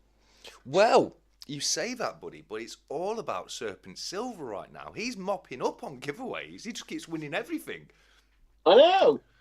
Anybody else. It always happens like that for like one person, doesn't it? Yeah, absolutely. 8 p.m. it says, Stephen, can we see your Star Wars collection? The thing I've won in the last few years was your competition. That was my squirrel. See it? Oh, bless. Oh, he's cute, he is, isn't he? What you don't see when he turns the video off, he shoots it. I didn't shoot him. Oh, I love it. 7 said that was my boy right there. I had that squirrel coming into the cabin, sitting on the couch with me. Like that cat, that squirrel was my friend. I can relate to that. I've got a very sad story. I mean, it's a true story, but it's unbelievably sad. Do you know what a daegu is? A what? A daegu. Daegu? Yeah. No. They're a small rodent. They're from Chile. They're a small rodent. They're really cute. Oh, yeah. Yeah. I know what yes. And I used to have one as a pet. And I love that little guy. I truly loved him. We bonded. He was so cool. And I came home. Did you eat it? No, I came home one day to find he'd jumped in the toilet, couldn't get out, and drowned. Oh, that's horrible. It was so horrible. He probably was thirsty. Yeah. I was thirsty and fell in. I was so good. I honestly couldn't believe it. I got home that day. I was like, where's, because I always used to open a cupboard, and whenever I opened it, it hit the, I had one of those dangling light cords, and it would hit that, and he knew the sound because that's where I kept his treats, and he'd come running all the time, and I was like, well, where is he? And I went looking, and I went into the bathroom, and there he was, and it was so traumatic. It really was. It took me years to get over it. Yeah, that's sad. But yeah, I mean, at the new place, I've just moved into my new house about 6 months ago. I've got a little Robin now that he sits on my gate every morning waiting for me to come out and feed him. So he's super cute. That's awesome. Yeah, 100%. Yeah, I always got some little animal friends wherever I go. Good. Yeah, there's so much. This is my main animal friend though, right here. Tina. Fred. Yeah. Fred gets a bite of food. That's the face he makes. Pure joy. So cute. He really is. I take him out to the cabin every year. Not every year, every few months. I'm up there all the time. We've got Liquid Metals. Liquid Metals is in the chat saying hello to you, Pitbull. Yeah, what's up, dude? Yeah, it's me and Fred out in the canoe at the cabin there. No, oh, that's cute. That is cute. Coin Noob's let me know he's got to go sort the kids out ready for bed. That's no problem at all, Coin Noob. Are you able to come on next week, Coin Noob, or are you working, buddy? Because it would be great to have you back on next week, pal. Coin Noob's a TikTok creator. He doesn't make YouTube videos, but he's got an amazing TikTok channel where he goes through all the silver he's got, and he's got some wonderful pieces himself. On TikTok, you said? Yeah. See, I don't do TikTok. I'm literally YouTube, and that's it. That's enough for me. I'm not very technically minded, and it takes enough of my time to learn to do YouTube. Never mind other platforms. I try to do a little bit of everything. There's customers everywhere. You gotta find them. I figure, it's business. The more people that see your stuff, the more chances that they're gonna buy it. Right? That's all you really got. 100%. Yeah, no, absolutely. Yes, no problem. Awesome. So it looks like we're going to be chatting with Coin Noob again next week, which is absolutely great because, as I say, he's got some wonderful pieces of silver. He's got. Have you seen those silver masks you can get? The stackable masks. Is it Argentium Mint? I think it's by. I don't think I have. No, they're absolutely gorgeous. Cobra Stacker has them in his auctions quite regularly. Have you ever seen any of Cobra Stacker's auctions as of yet? I haven't been on YouTube in a minute. It's been a little while since I've been on YouTube. Yeah, fair enough. If you ever get a chance to, I do recommend heading across to one of Cobra's auctions, because even if you're not buying, it's a great place to be and just chat along in the live chat while it's going off. Nice. Yeah, it took me for a grand last night. He did, didn't he? He did. Yes, I remember that at the end when he was doing everyone's totals, and I'm sat there going, well, I've spent 66 quid tonight, so I'm happy. It's a drop in the bucket. Drop in the bucket for Steven. Yeah, no worries. I wish. Awesome. Not now. I'm like major. Well, don't spend. Make sure you're saving. Because I need that inheritance, man. I'm getting nothing. Yeah, I am. I told you where it's going. It's to me. It's coming here, isn't it? To me. I'm getting it, aren't I? No. No. Going to the children's hospital. Ah, fair. So what are they going to do with a bunch of silver and gold? They don't know what to do with it. Give it to me. Typical Selfish, me. Don't worry. Where's my gun? Where's my gun? Don't worry. Have you ever given silver to somebody who doesn't know what it is? They're just like, oh yeah, that's cool. They like put it in their pocket. They don't care. I'll tell you what I did. I would care. I'd appreciate it, Stephen. Absolutely. You wouldn't. No, you'd appreciate it by putting it in the furnace. Yeah. And I'll sell it all as the Stephen Heath hoard. I love it. But no, the Stephen Heath Just hoard. Tell everybody my surname. Thanks, Pit. Oh yeah. If you guys want his address too, I got his address as well. If you'd like, any of his gold and silver, just pop on by his address and give a knock on the door. It's not a TSC live if we're not doxing somebody. It's usually me doxing myself, to be honest with you.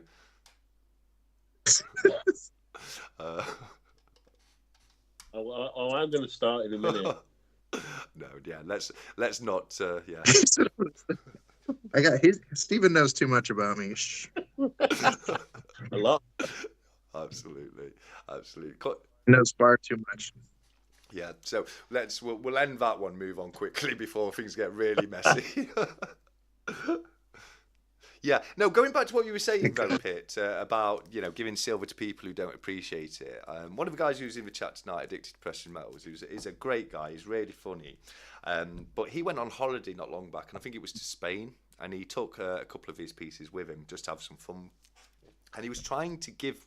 He was literally trying to give an ounce of silver away, and he couldn't do it. He left it on the beach, walked away so he was nowhere near it, and just watched. And people just walked past it. And then he was in a restaurant, and he tried to give it away to as a tip. They looked at it weird and just gave it him back. So I went to a car wash one time, right?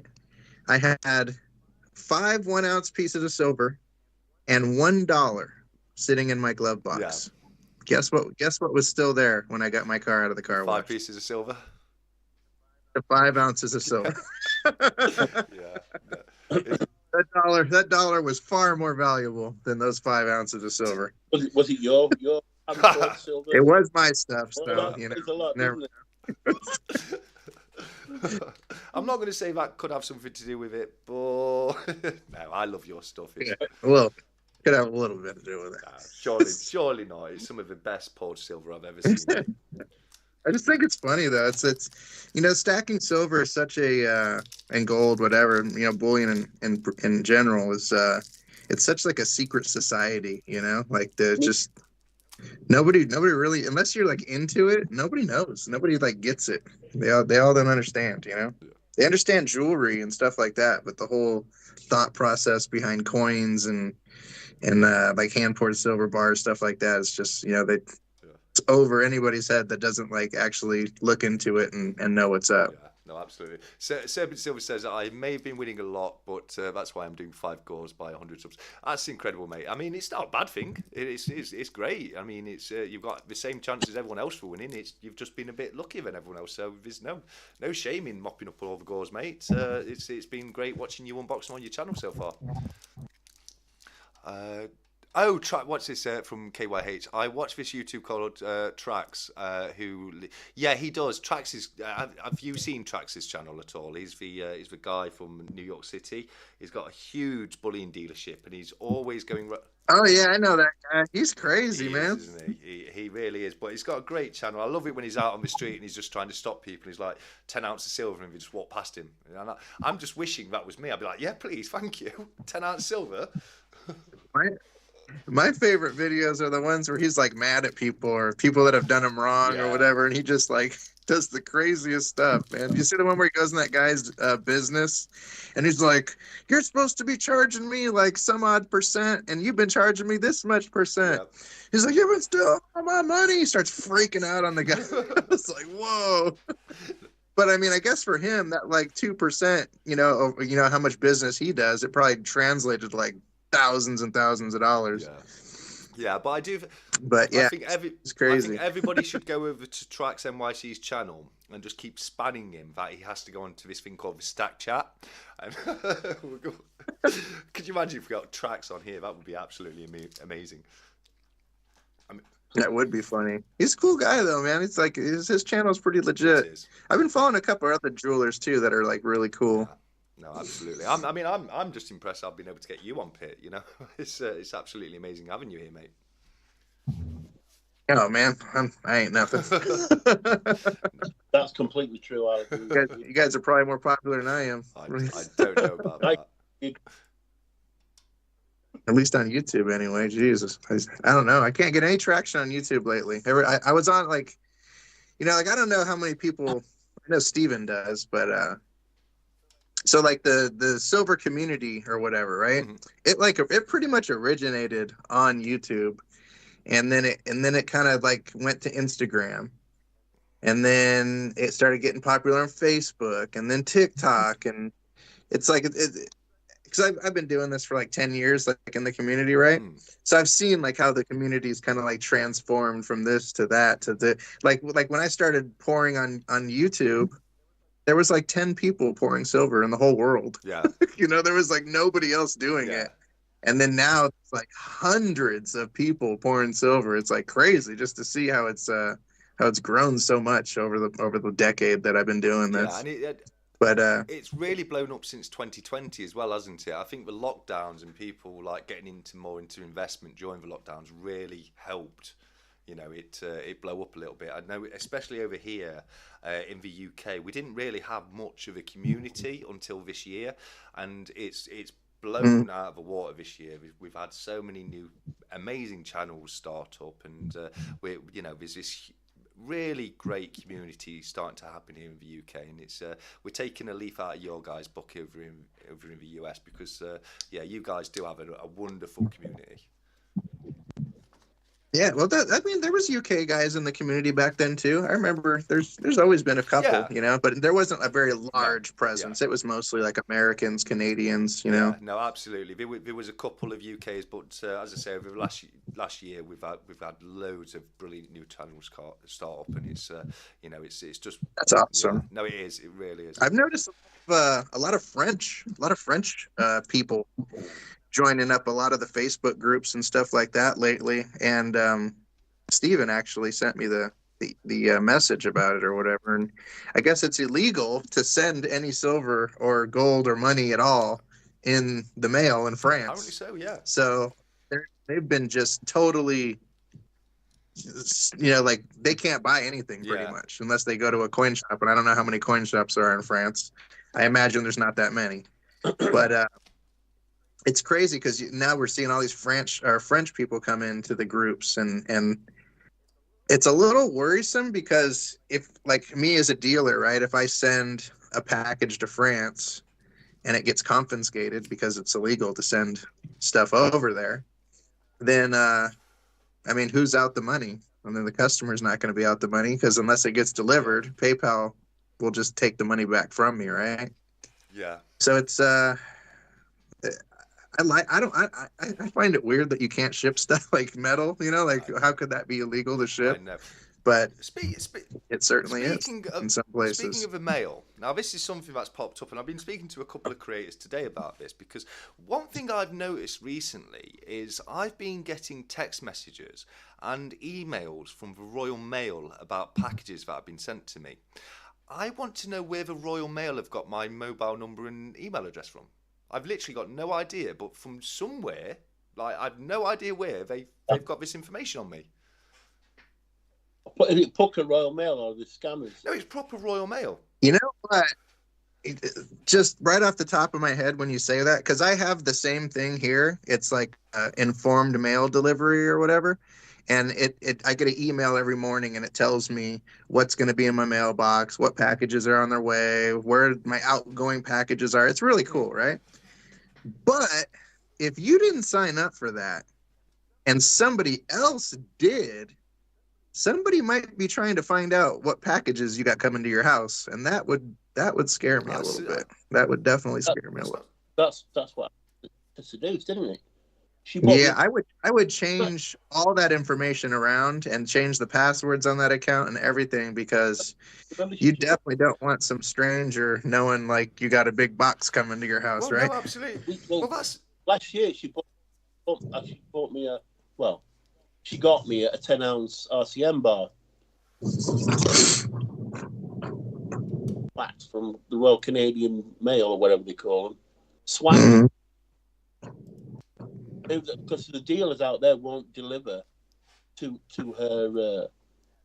Yeah, she's rural. Well, she's not rural. Where she lives is quite a big place. There's 200,000 live there. But they won't ship to her house? No, they won't. No, they won't ship to her PO box.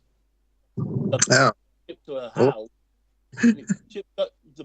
My bar was shipped to her house for some. No, I'm not going to say. Oh yeah, I remember picking that up off the porch. Well, it wouldn't surprise me. So you'd fly all the way to British Columbia just to rob my 10-ounce silver bar? Just to be a porch pirate. I love it. I would. I would. Pit 365 has asked, do you stack metals as well as pour them? Of course, man. Cool. So, that's what got me into this, you know. Like I was stacking for a few years, and then I opened up a coin shop, and that was a disaster. Had no idea what I was doing whatsoever. No idea about any kind of legal business. Yeah. And I was like, this isn't working out. So I lost like a gang of money. I lost like $30,000 that year, and then and I was like, yeah, that didn't work out. So then I had like, I think I had like $5,000 left over or something like that. And I was like, I was looking at all these gold-plated coins that were on eBay, and they were getting pretty good money for them. So I was like, how hard could it be to gold plate stuff? So I bought a bunch of gold plating equipment for like $5,000, and then I started gold plating just random coins and stuff. And I sold a ton. I sold a ton of that stuff on eBay. That's cool. And that's what gave me the money to start buying all the stuff to start pouring silver. But to answer the question, yes, I have my own stack for sure. Do you stack more do you stack more standard weight items, or are you more into collectibles? I buy what I like, man. You know what I mean? Yeah. Like I just whatever I see that I like. If I were to buy Silver Eagles or whatever, I would just get bored, man. Like it does not do it for me at all whatsoever. So I can't just stack coins like that. I have to have variety. I have to think it's cool. And yeah, I mean, that's just I pretty much only buy collectible stuff because that's what I'm interested in. Yeah. And I know I'm not going to probably get the money back I put into it, but it's for myself. It's for my own enjoyment, you know? Yeah. And if it's going to be worth anything later on, then I'm happy because I could be buying action figures or something. Who knows? Absolutely. Baseball cards that aren't worth shit. Yeah. No, sorry, Stephen. Go on, mate. What was that for a few years ago? What the US Mint, was it the Second World War one? The one that was worth a bunch of money? Oh yeah, that's the one that went for like ERP. The ERP. ERP, that's it. Yeah, that was like you made like. I bought that coin for whatever the retail was from the mint. I had it graded. So what was it? What was the coin retail? Like $100 or something? Oh, it was about 80. Yeah, it was like $80, right? So I bought that coin for $80. I sent it out to get graded. It came back a 70. I put it on eBay and I got like $2,200 for it. I was like, wow. that was the best flip I ever had. They were going for more than that as well sometimes, weren't they? Yeah, I got the higher end of what people were getting, so I was happy. I was like, that could not have gone any better than it did for me. That's what we love to hear. Yeah. So just going on to his last question. What was it that originally got you into stacking? What got me into stacking? Yeah. Me. Stephen or me? My bad. Me. I got him into stacking. Oh, you didn't get me into stacking. My arm round him, under my wing. Yeah, because No. What got me into stacking was I was at my aunt's house one day. My bad, I'm roaming around here in my house. I was at my aunt's house, and she was like, "Oh, your cousin Paul has been collecting silver." And I was like, "What?" I was like what, jewelry? You know? And then she was like, "No, coins and stuff."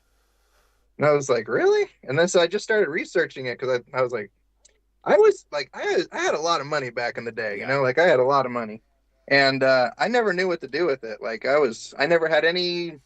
I made a bunch of money, and I had nobody around me that could tell me what to do with it, right? So like I didn't have any like mentors or a dad that like would be like, oh, you need to invest, or I just did had nothing. So I spent my money like a fucking rapper, you know. I was buying cars and rims and jewelry. Language.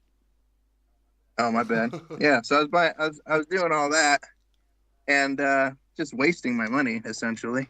Well, so I was always wanting to find something to get into, and when they told me that, I just kind of dove headfirst into it. Yeah. Well, and I started buying a bunch of silver. Yeah. Well, when I was younger, I used to invest in pints of beer, and it wasn't a great investment. All been there. Yeah, absolutely. I was going to show you this is kind of the stuff I have in mind. You know, this was like a 101 bar I made back in the day, and I collect from this guy Captain Rusty, silver pesos. I got just a lot of old stuff in here, you know, like here's stuff when I used to do when I was gold plating. Look at the tone on that. Isn't that weird? On a gold plated piece. Oh, I always thought that was weird. But yeah, I buy like all sorts of just cool stuff, man. Stuff that I like. I got a lot of stuff from the Bear in here, and you make some good stuff. Pit Bullion. Yeah, that's like a #1, I think, or a prototype. I can't remember. Oh, cool. But yeah, I mean, this is an old piece I made back in the day. Look how horrible it is. Still looks good to me. That does, mate. I think that was it's just junk. I think it's your logo design. I think it's a great design. Oh, thanks, man. Yeah, it's a wood pour right there from back in the day, and just all sorts of random stuff that I collect. This is from Tyneside. You guys know Tyneside? Oh, Tyneside, not everything for ages. Yeah, man, that's a Tyneside piece right there. I like Tyneside, man. Me and him used to talk. Cool. I had this in my fish tank for like years. Oh wow. Yeah, I bet that looked great in there. Yeah.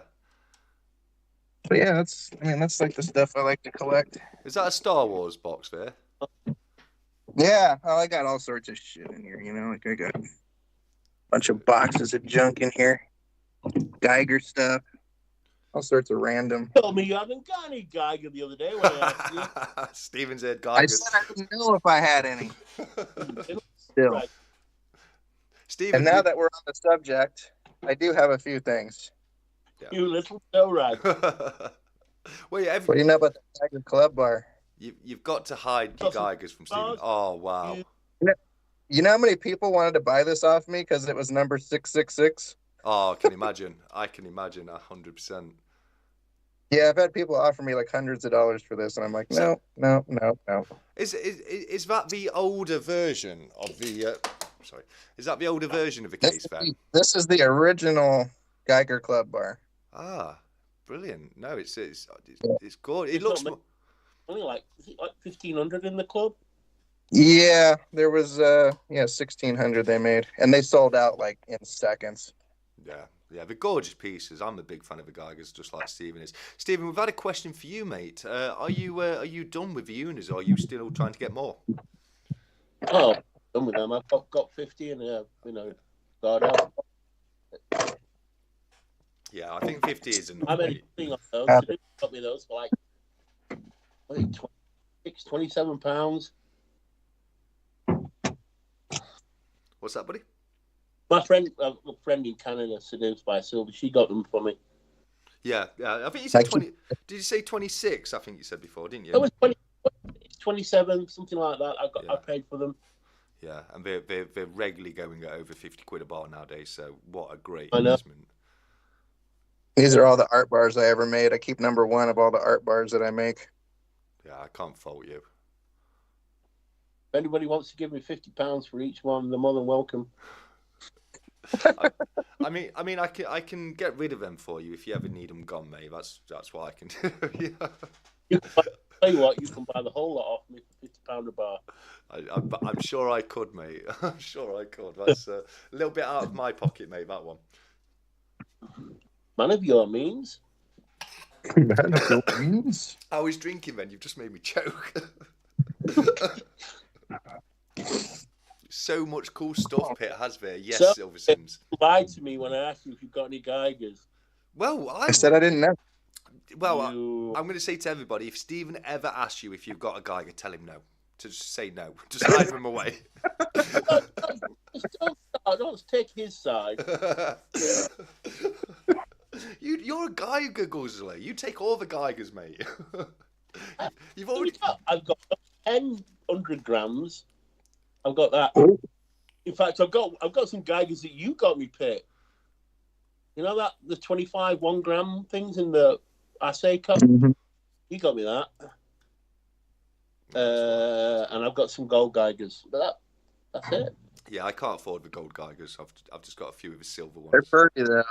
They're pretty, those gold Geigers. They are. The Cobra had one go in the auction last night for it was a 1 gram gold Geiger in the capsule for 78 my quid. pocket.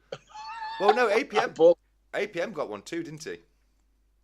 And he had two. Well, he had 2 5 gram and he had a 1 grammer as well. Yeah, it's for 1 grammer APM got, wasn't it? Because I think he got it at a great price at 78 quid. Ooh, 100 ounce vintage JM. Yeah, that's. You could still get those cheap though. Like any 100 ounce bars, it doesn't matter what maker it is. You could pretty much always find one for spot. Yeah, the price really comes down the larger the bar, doesn't it? Have you got 365 wanting to see some of your larger bars? Have you got any nice 100 ounce bars? 100 ounce bars there, mate. Do I have any 100 ounce bars? No. He has 100 ounce gold bars, yeah. I'd have to pour with 2 hands. I'd have to be like. Yeah, absolutely. Pit. Hmm? What was the biggest pour you did? Was it that pirate head? Probably just a kilo. Probably a kilo is the biggest bar I've ever poured.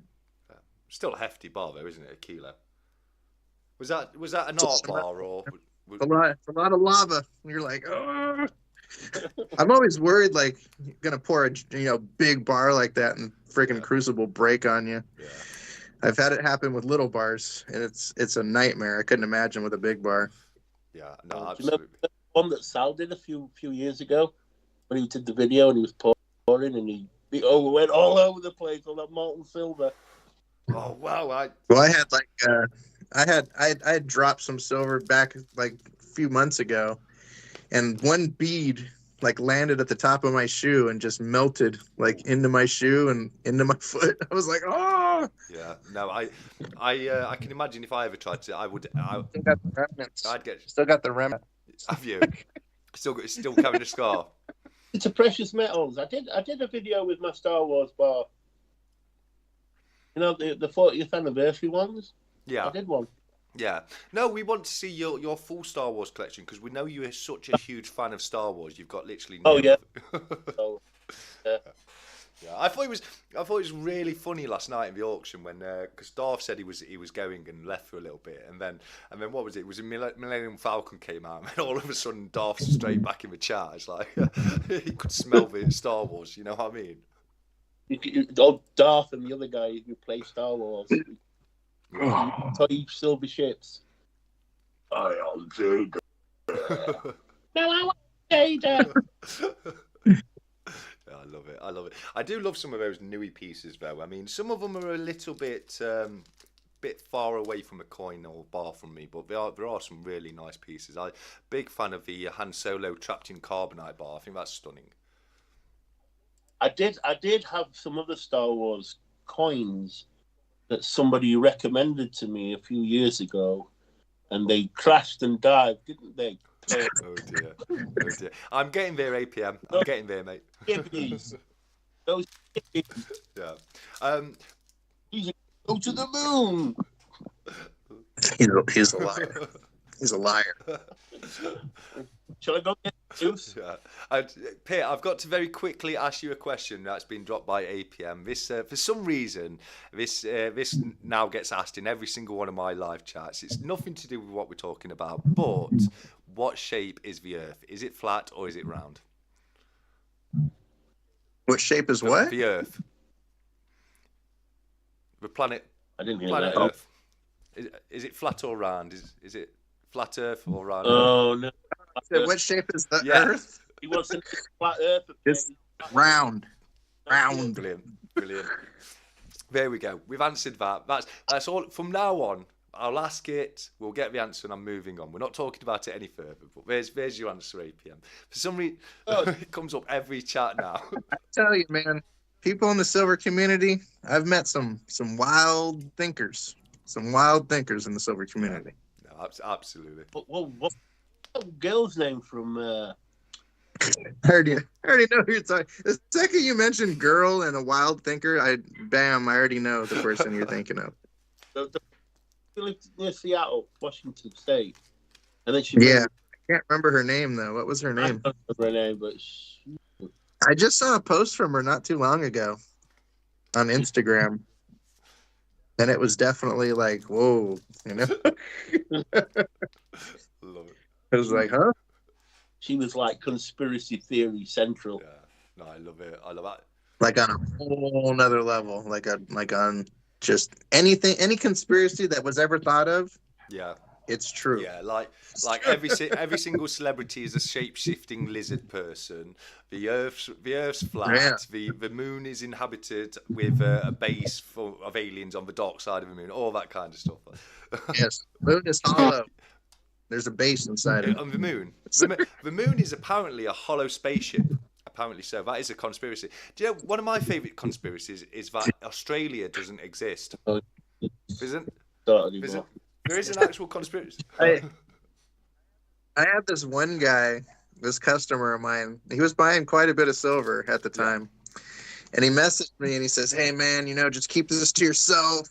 I have this information, blah, blah, blah. And he sent me like these reports or whatever that were supposed to be from the army or whatnot, and it was, the army telling the people on base, oh, be prepared for an attack that's going to be imminent, and he bought this thing hook, line, and sinker. He thought for sure there was going to be a giant attack on the United States, and we were going to go into chaos, and it was going to be anarchy.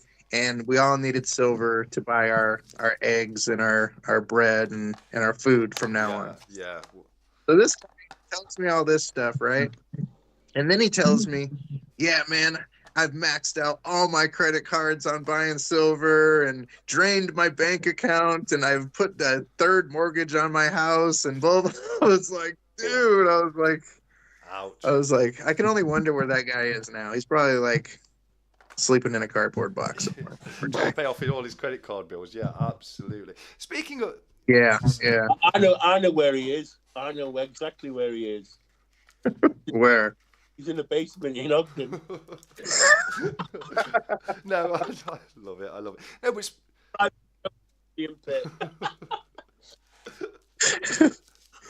Absolutely, it's possible. No, the bottle of whiskey. I love it. It's hilarious. No, but seriously, when you speak about imminent attacks, can you remember when that thing happened in Hawaii? That was quite crazy, wasn't it? What, like when they caught on fire? No. A couple of years ago, it was there was a mistake with the system, and they literally did send out a message alert to everyone in Hawaii saying there was a nuclear impact imminent, and. Oh no, I don't hear about it a lot because I don't have regular TV, so I don't watch the news or commercials or I don't know what's going on in the world most of the time. Yeah, but no, could you imagine that though? You're just going about your day-to-day business, and all of a sudden there's an actual legitimate. Freak you out, man. I bet people were going absolutely crazy. You know what I mean? And then, even if they told you it was fake, there'd be all those people out there no, it's not fake. Yeah, yeah. So no, it's real. We believe in it. It's gonna hit in 7 hours' time, and 10 hours later, they're there saying it's coming. Hang on a minute. Addicted to precious metals wants to ask an alternative question. Right ahead. Yes, go ahead, APM, mate. We're going to stop the live now and wait for APM to put his question.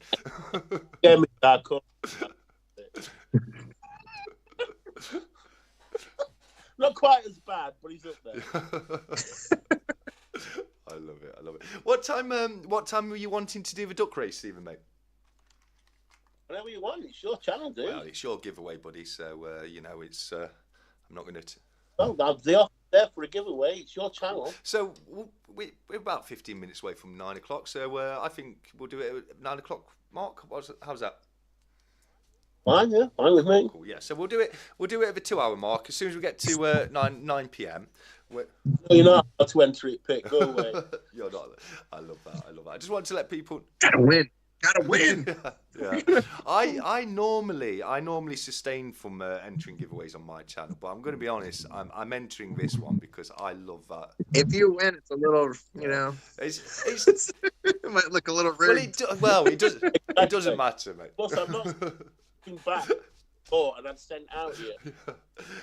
It doesn't matter what way I do a giveaway, mate. Someone's going to think it's rigged either way. So. Unless you want What happened? Yeah, okay. You can enter it, Pit, but you can't have a Pit. One of my channel bars. Do you want something different? Yeah. Is that correct? Hold on, I gotta go to my garage. I'll send you a big Union flag. How about that? 100%. No, I love that. I think that's better than a piece of silver, isn't it? Surely a Union Jack flag. Yeah, I sent him one once and he burned it. Oh wow! Did he actually burn it? I said, well, it was a tea towel. Okay, yeah. But it was a tea towel with the Union flag on it, and he burned it. Wow! I love it. I don't think I burned it. Oh, well, he's backtracking now. I think I gave it to Corn Dog. I gave Corn Dog one as well. He's got it proud. He wanted to. His prison cell.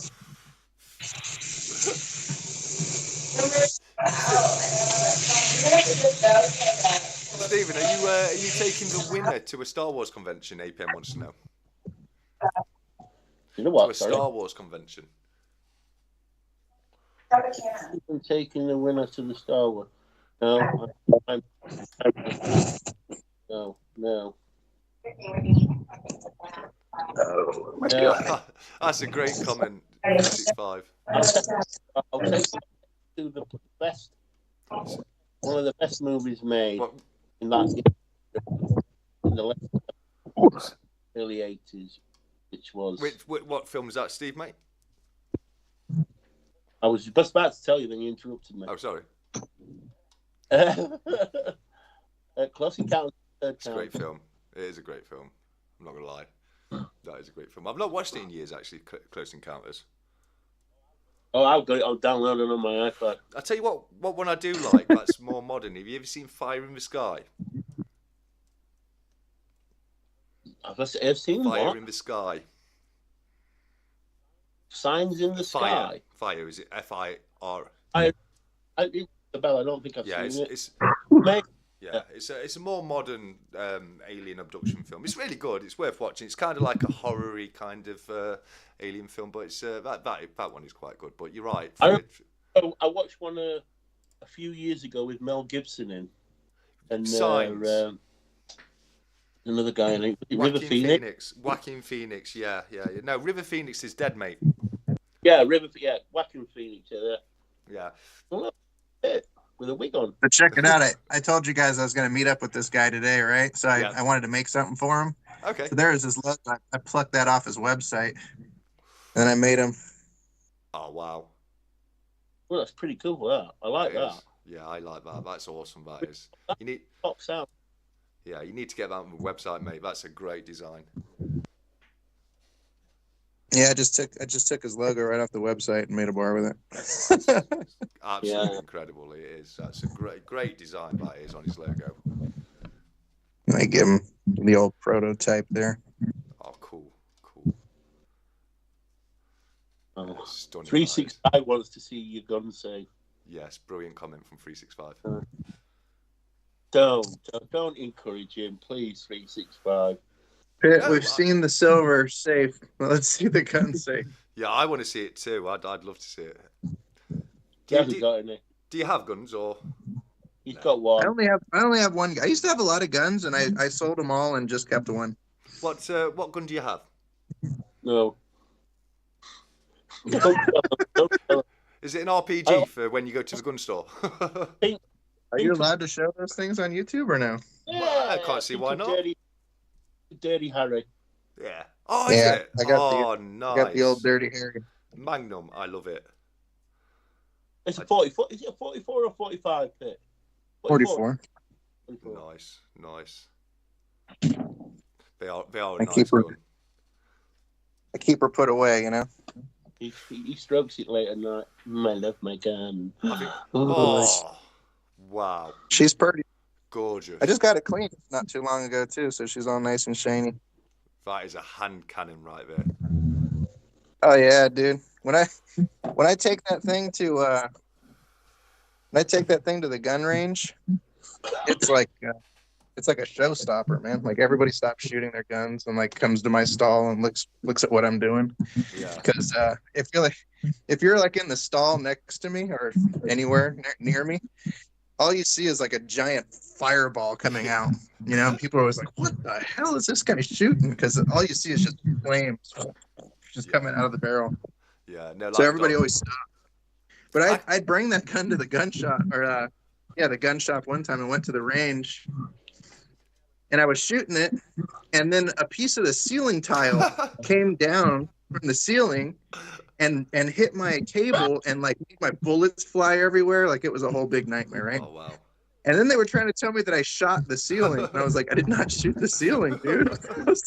So they had to like shut the gun range down. They had to go upstairs. They had to like investigate that I didn't shoot the ceiling. Yeah. No. And then they were so dead sure of it that I did. Yeah. No. And then they had found out that I didn't. But it's funny because it was just like the base of that gun shooting, like shake the tiles to friggin' drop them from the ceiling. You know, like that gun is no joke, dude. And it's super accurate, dude. Like super accurate. That's why I kept it. Yeah. Yeah. No, it's a stunning piece. It really is. I mean, I wish we could have. But I used to have an AR and all sorts of other guns. And I don't know. I grew out of it. How many guns does one person need, you know? Yeah, true. He's turning British. Sorry, Stephen? Fucking face. I just didn't need them anymore. Like, it was just like, I don't know. I still like guns. I just didn't need that many. Yeah, no, that's true. I mean, I can understand it if somebody's into it as a, sport shooting and taking different ones down to a range. But, it's like you said yourself, how many guns do you really need? Yeah, I mean, I got friends that have 50 guns, I'm just like, man, that's a lot of guns, man. Yeah. But it's a good investment. Having guns is not a bad investment, You always pretty much get your money back on. Yeah. Oh, yeah, he had an arsenal. Have you even Sup, man. Sup has a freaking arsenal, too. Just have a look at Mick's comment he's just put on the chat there. Hey, if you want to look at Silver Firearms, we'll go and see Supplement. He turns out some really. He does. Yeah. He just made a post too. Well, that I saw. Where did I put that? There it is. Stephen's brought out his sword, and Pitt's brought out his Magnum. I know who I've got my money on. You've got your little gay pirate sword, haven't you? No, it's a gentleman's sword. It's a rapier. It looks good in the capsule, huh? Oh yes, yeah, it looks stunning, mate. That does. Oh. I went and got these custom capsules made for my pieces. I was just about to ask. Yeah. Word of warning: if you do win my button tonight, do not try and take it out of the capsule. It will break. No, don't leave it in the capsule. You'll mess it up. Well, you'll mess the capsule up. You're not going to mess the silver up. I mess mine up. Oh dear. I don't agree. I like to keep my silver in its capsule anyway. So that's But good. Well, I just for a video. Sorry, mate. And I just wanted to show it out of the capsule for a video, then put it back in. And I do sometimes. Yeah, I sometimes do that just literally so people can see it a little bit better on screen, and then put it straight back in the capsule. But great. Bullion. Now, do it now. And get me some money. Oh, next package, I'll just send you an extra capsule. You put it in there. Brilliant. What package? Oh, you're getting me those Geigers, aren't you? If you want them, I don't really care about them.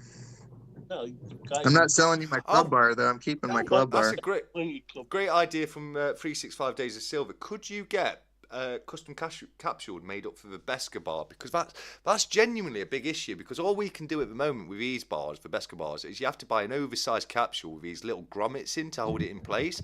It would be amazing if you could get an actual capsule that fits it snug. It's doable, but I mean, I'd have to know that I was going to sell a shit ton of them. You would, mate. I spent $2,000 on these capsules. Yeah. You know, like you got to buy quite a few capsules. Mate, I can promise you would sell them, because it's a bane of everyone's life when it comes to the Beskar bars that you can't get an actual nice fit. Really? Yeah, honestly. I think I vaguely remember like people complaining about that. Yeah, no, I think you would do very well. I mean, I'd certainly get a few off you if you did that, and I know plenty of other people over here would. I think somebody needs to, because it's just so annoying not having a good sized capsule for them. Right, because it's just like a square oblong piece of silver. Yeah, absolutely. It's almost like an art bar, but it's just squared. Yeah, it's just a bit more rectangle, isn't it? Oh, well. Sorry, Stephen. So you guys ready to be jealous? Absolutely. Go on, what you got to show us? We don't want to see penis. He's a fucker. What is that you got there? Is that a... That's a Beska bar. Yes, but is it just a normal size? Yeah, but that's no different to what I've got, really, is it? It's just red. It's a giant freaking capsule for this thing. But yeah, they're massively oversized. Somebody custom made this for me with like a 3D printer or some shit. I don't remember. Yeah, well, I could tell as soon as I bought these, I could tell that's exactly what they're doing, is just buying an oversized capsule with and 3D printing some grommets. Mm-hmm. You know what I mean? But if you could get one that was actually the right size, so it looked like one of your poured pieces. I could. Just I'd have to know I was going to sell like 1,000 of them. I don't know if there's 1,000 people out there that want them. I'll be a UK distributor. All right. Yeah. All right, I'll send you guys 500. Yeah, that sounds like a plan, mate. That does. Right, we are at 2 minutes to 9. So come on, people, you know the drill. If you want to be in with a chance to win the absolutely beautiful custom poured Stephen channel round as made by the brilliant Pit Bullion, you have to put duck in the comments, and we'll get the duck race started. I only put it once, though, guys, because it confuses me if you put it more than once. So we'll just wait for the ducks to come through, and we'll get the duck race. That goose. Yeah, 3 well, you've already sold 5. You've sold 6 already. I'll have 2, so that's 7. So we're nearly there. I might have to think about this. Yeah. A duck emoji is fine. You can put a duck emoji if you want, either a duck emoji or duck, whichever is absolutely fine. But please only put it once, because I have enough trouble counting as it is. If people start putting it in twice, it really wrecks with my head. So yes, got to give it a little bit longer. We've got the ducks coming through now. So have you ever seen one of these duck races before, Pit? Yeah, they're a lot of fun, aren't they? They are a lot of fun. Hey, he used to organise horse racing on the Discord years ago. Yeah, I did. Okay. Well, hey, before you guys get into that, I'm gonna head out of here because I gotta go run around and make another engagement. Okay. But I appreciate you guys having me on, man. It was fun. Had some laughs, you know. It's been brilliant, Pit. And if you guys ever want to do it again, let me know. I'm definitely open to coming back, and we could figure out something else. 100%, mate. I'd love to. I've had a lot of fun. It's been great meeting you. You seem like an absolutely fabulous guy. Yeah, likewise. You know, so. I'll tell you all these things after he's gone. No.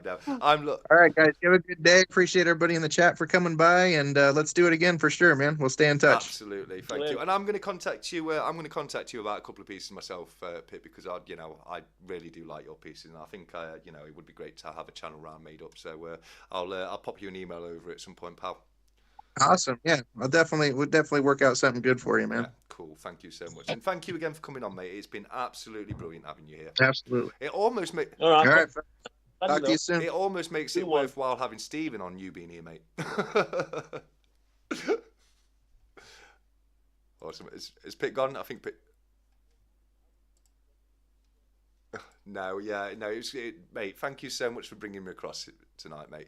Serpent. Sorry, was it Serpent Silver or Silver Sins?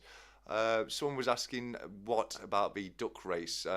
It's basically the way I run it is whichever order you put the word duck is the number duck you will have. So yeah, at the moment, going back, we've got me as duck 1, 365 as duck 2, Jamie Frost as duck 3, John West duck 4, Silverson's as duck 5, George Hayes duck 6, APM's 7, James is 8, Silverson's 9, Gary Crawford 10, Serpent Silver 11, just trying 11, 12 for Darth Precious Metals, 13 with Mick, and I think Mick is the last person. So yes, looks like 13. I'm just going to double check. Nobody put a comment for a moment, or else it'll make it move while I'm counting it. So I'll just double check that. So that's 1, 2, 3, 4, 5, 6, 7, 8, 9, 10, 11, 12, 13. Absolutely. Okay, so we've got 13 ducks in the race. We are very quickly going to nip it across to the duck race, so just bear with me 1 second. Of course you can.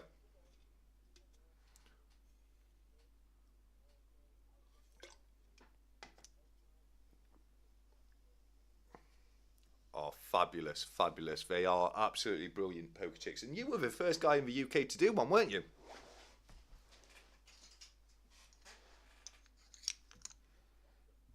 Did he?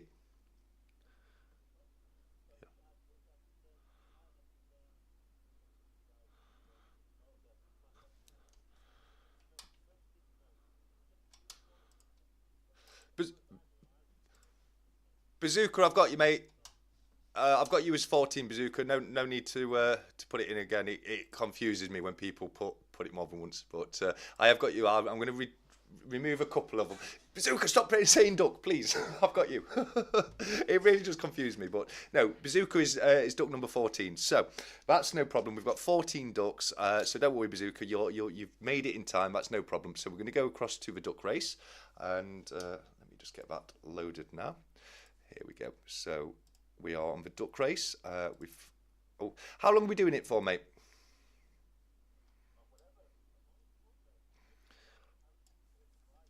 No worries. I like a 45-second duck race. It makes it a little bit more interesting. Awesome. So right, we're going to set that 14 ducks, including Bazooka, with 45 minutes on the clock. We'll shuffle the characters a couple of times. Give that a few shuffles. And I like this because duck number 1 is wearing a crown, so I like that. So without any further delay, let's get this started and see how it's going to go. And sorry? I can hear you. Yes, why? Sorry? What's happening? Did I miss somebody off the duck race, or?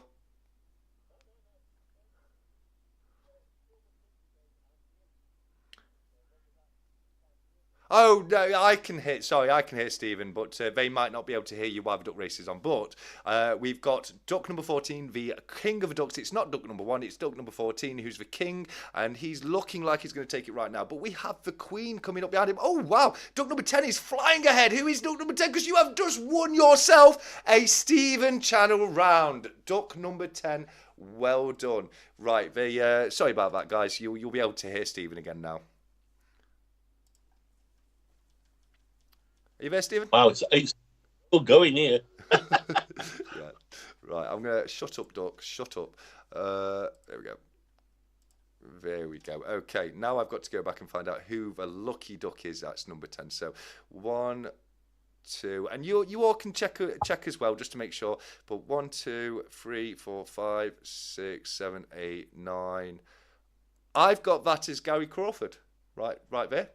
I will double check that, and if anyone else would like to just read down the chat and just check that Gary Crawford was duck number 10. We have Stat Collector as 1, 365 2, Jamie Frost 3, John West 4, Silverson's 5, George Hayes 6, Addicted Press Metal 7, James 8, 7 Stacks 9, and Gary Crawford. Well done, my friend. Duck number 10, you have just won yourself an absolutely fantastic Stephen channel round. I'm so jealous, I really am, because I think they're absolutely gorgeous. But well done, buddy. Absolutely fantastic there. And Stephen, mate, that was such a generous thing for you to have done, mate. So thank you so much. It's all right.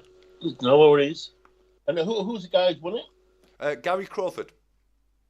Gary, if you drop me an email with your name, your address on, and I'll send it out Monday morning. Absolutely. Brilliant. Yeah. So if you want my email, it's all in lowercase, the.fudge.sh at oh God, I forgot my email now.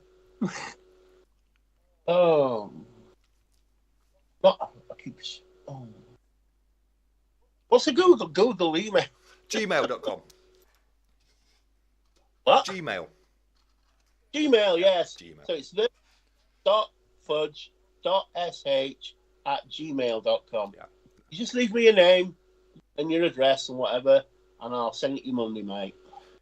Bazooka's asking, can we see it again, please? I don't know what you mean. I can't play it again. It's live. Once it's done, it's finished. I can't. But do we my round?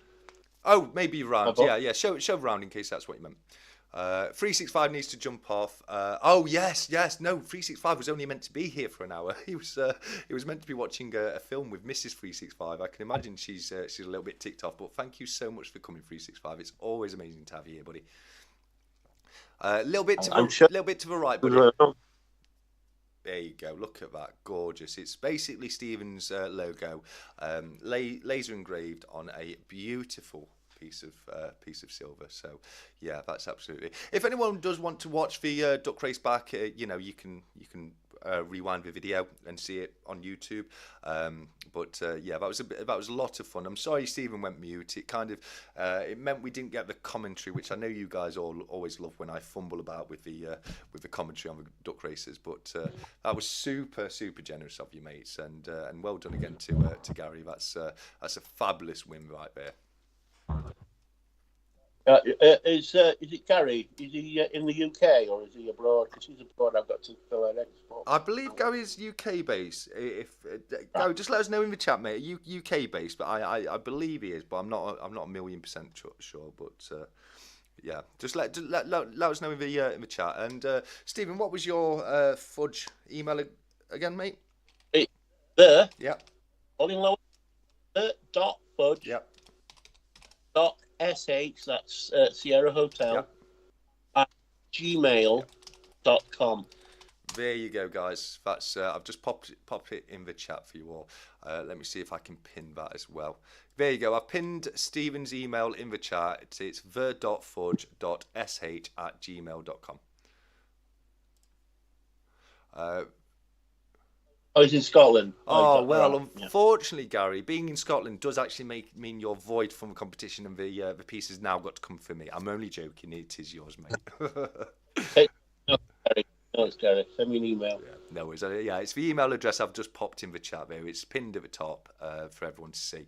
I will be putting both Stephen's and Pitt's emails in the description a little later as soon as we finish live. But Stephen, not only that, mate, I wanted to thank you just for bringing Pitt across. That was wonderful, mate. He's a really nice guy, isn't he? Don't say that to his face. No, not. Yeah, he is. He's a very nice guy. Yeah. Like I say, I've known him since 2016, 2017. Yeah. He's very good. Yeah. I trust him complicitly. He won't rip you off. Won't skank you. He's very reasonably priced. Very. And he ships to the UK. Yes. And if you need anything done, he's got moulds coming out of his ears. Yeah. And I mean, and he's not big into pouring as much these days. But I'm sure if you can work something out, if it's something you want, like I say, he'll go up to probably. Did he say a kilo? I think he said kilo's the biggest he's ever done. Just want to remind everyone, if you weren't here at the beginning of the chat, because I think this is quite important, this is how much of a great guy Pitt is. He was letting us know that, if you wanted to buy something from him, if you do it through the website, you'll be paying something like $70 shipping.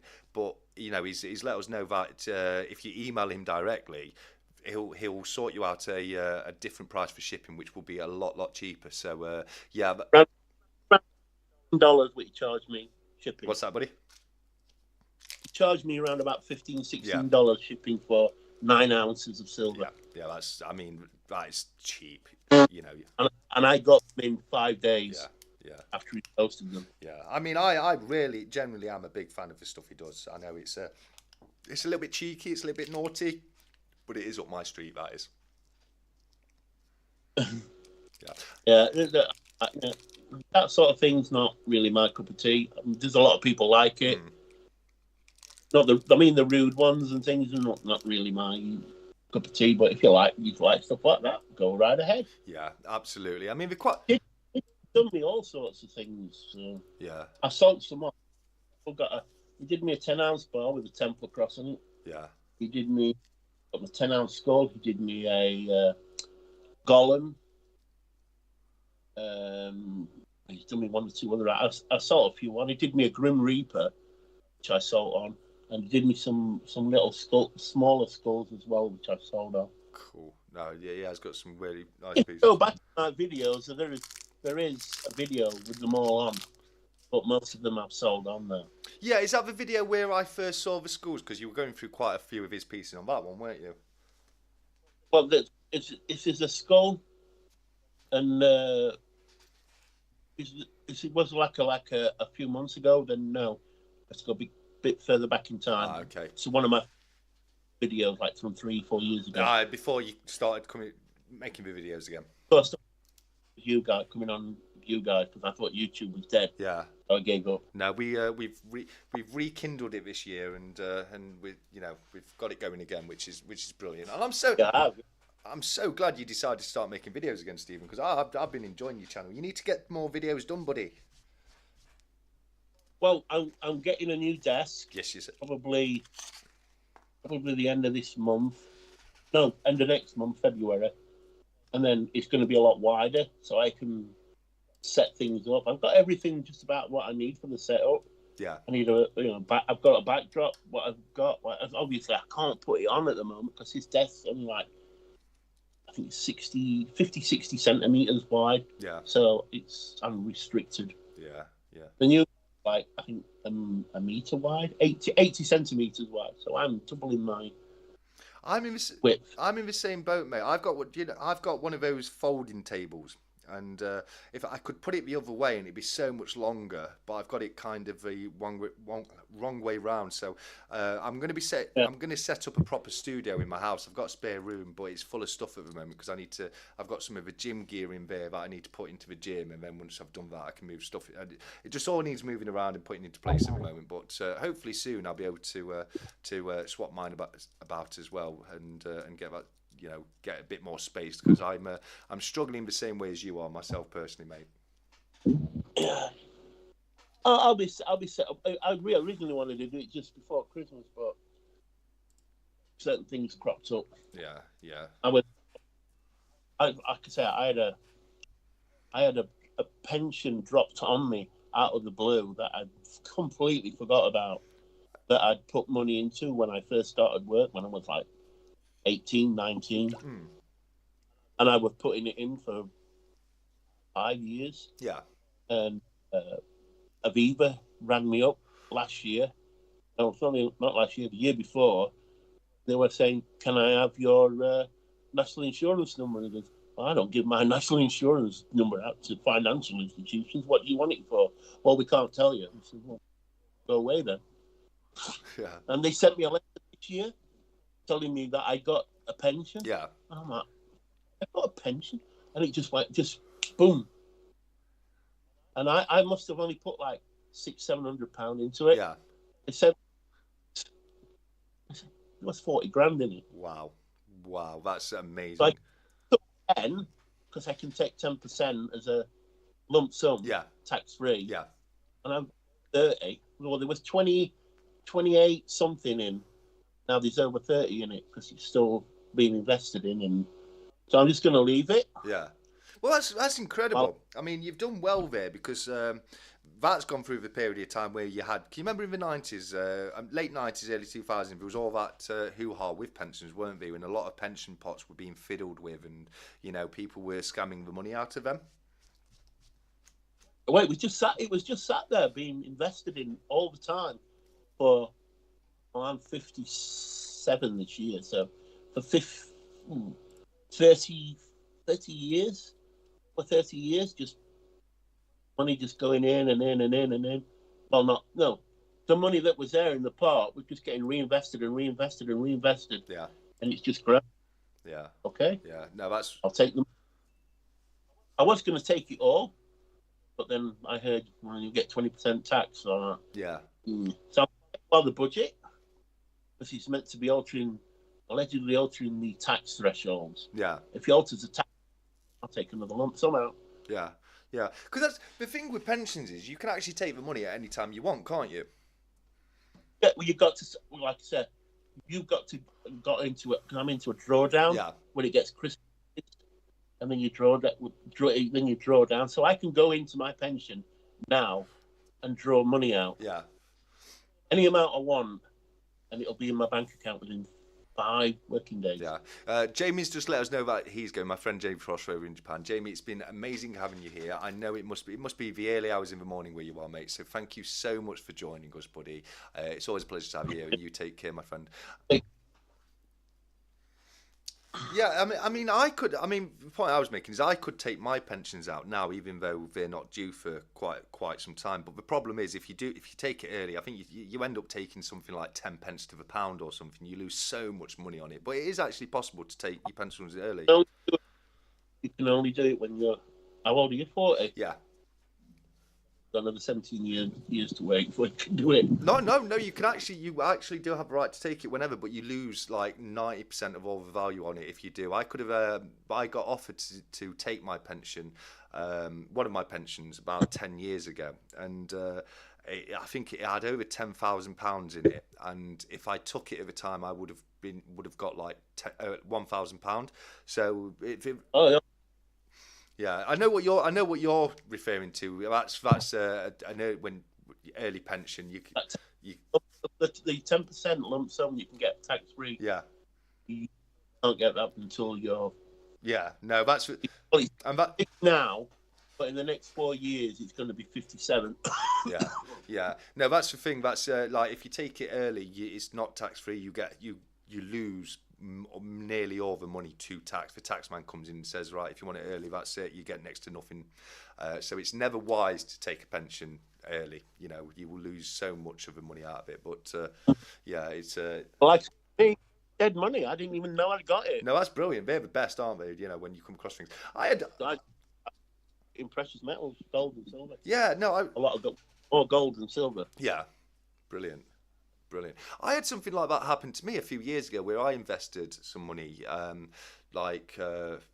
years ago. I put something like £1,500 in, and it matured to like £8,000, and I totally forgot about it. Completely forgot about it. I had a lot of things going off in my life, breakups, moving jobs, moving towns, and I completely forgot about it. And then a couple of years ago, when I got back into investing and wanted to really start getting back on track with things, because I always keep my letter, I always keep statements and everything like that.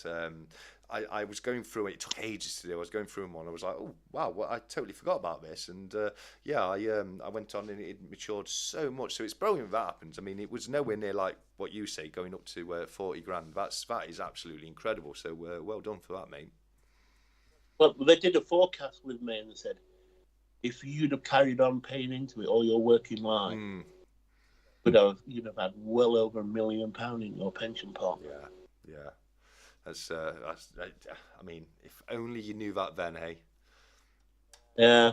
Well, I was young, dumb, and full of... Yeah, I love that saying, but let's not finish it off. Oh, it's brilliant. No, I mean, I don't... sorry, mate, go on. It depends what the Chancellor does in the March budget. So if he punches... I mean, I can draw... I think it's just over £1,000 out because the tax threshold's 12,000. Yeah.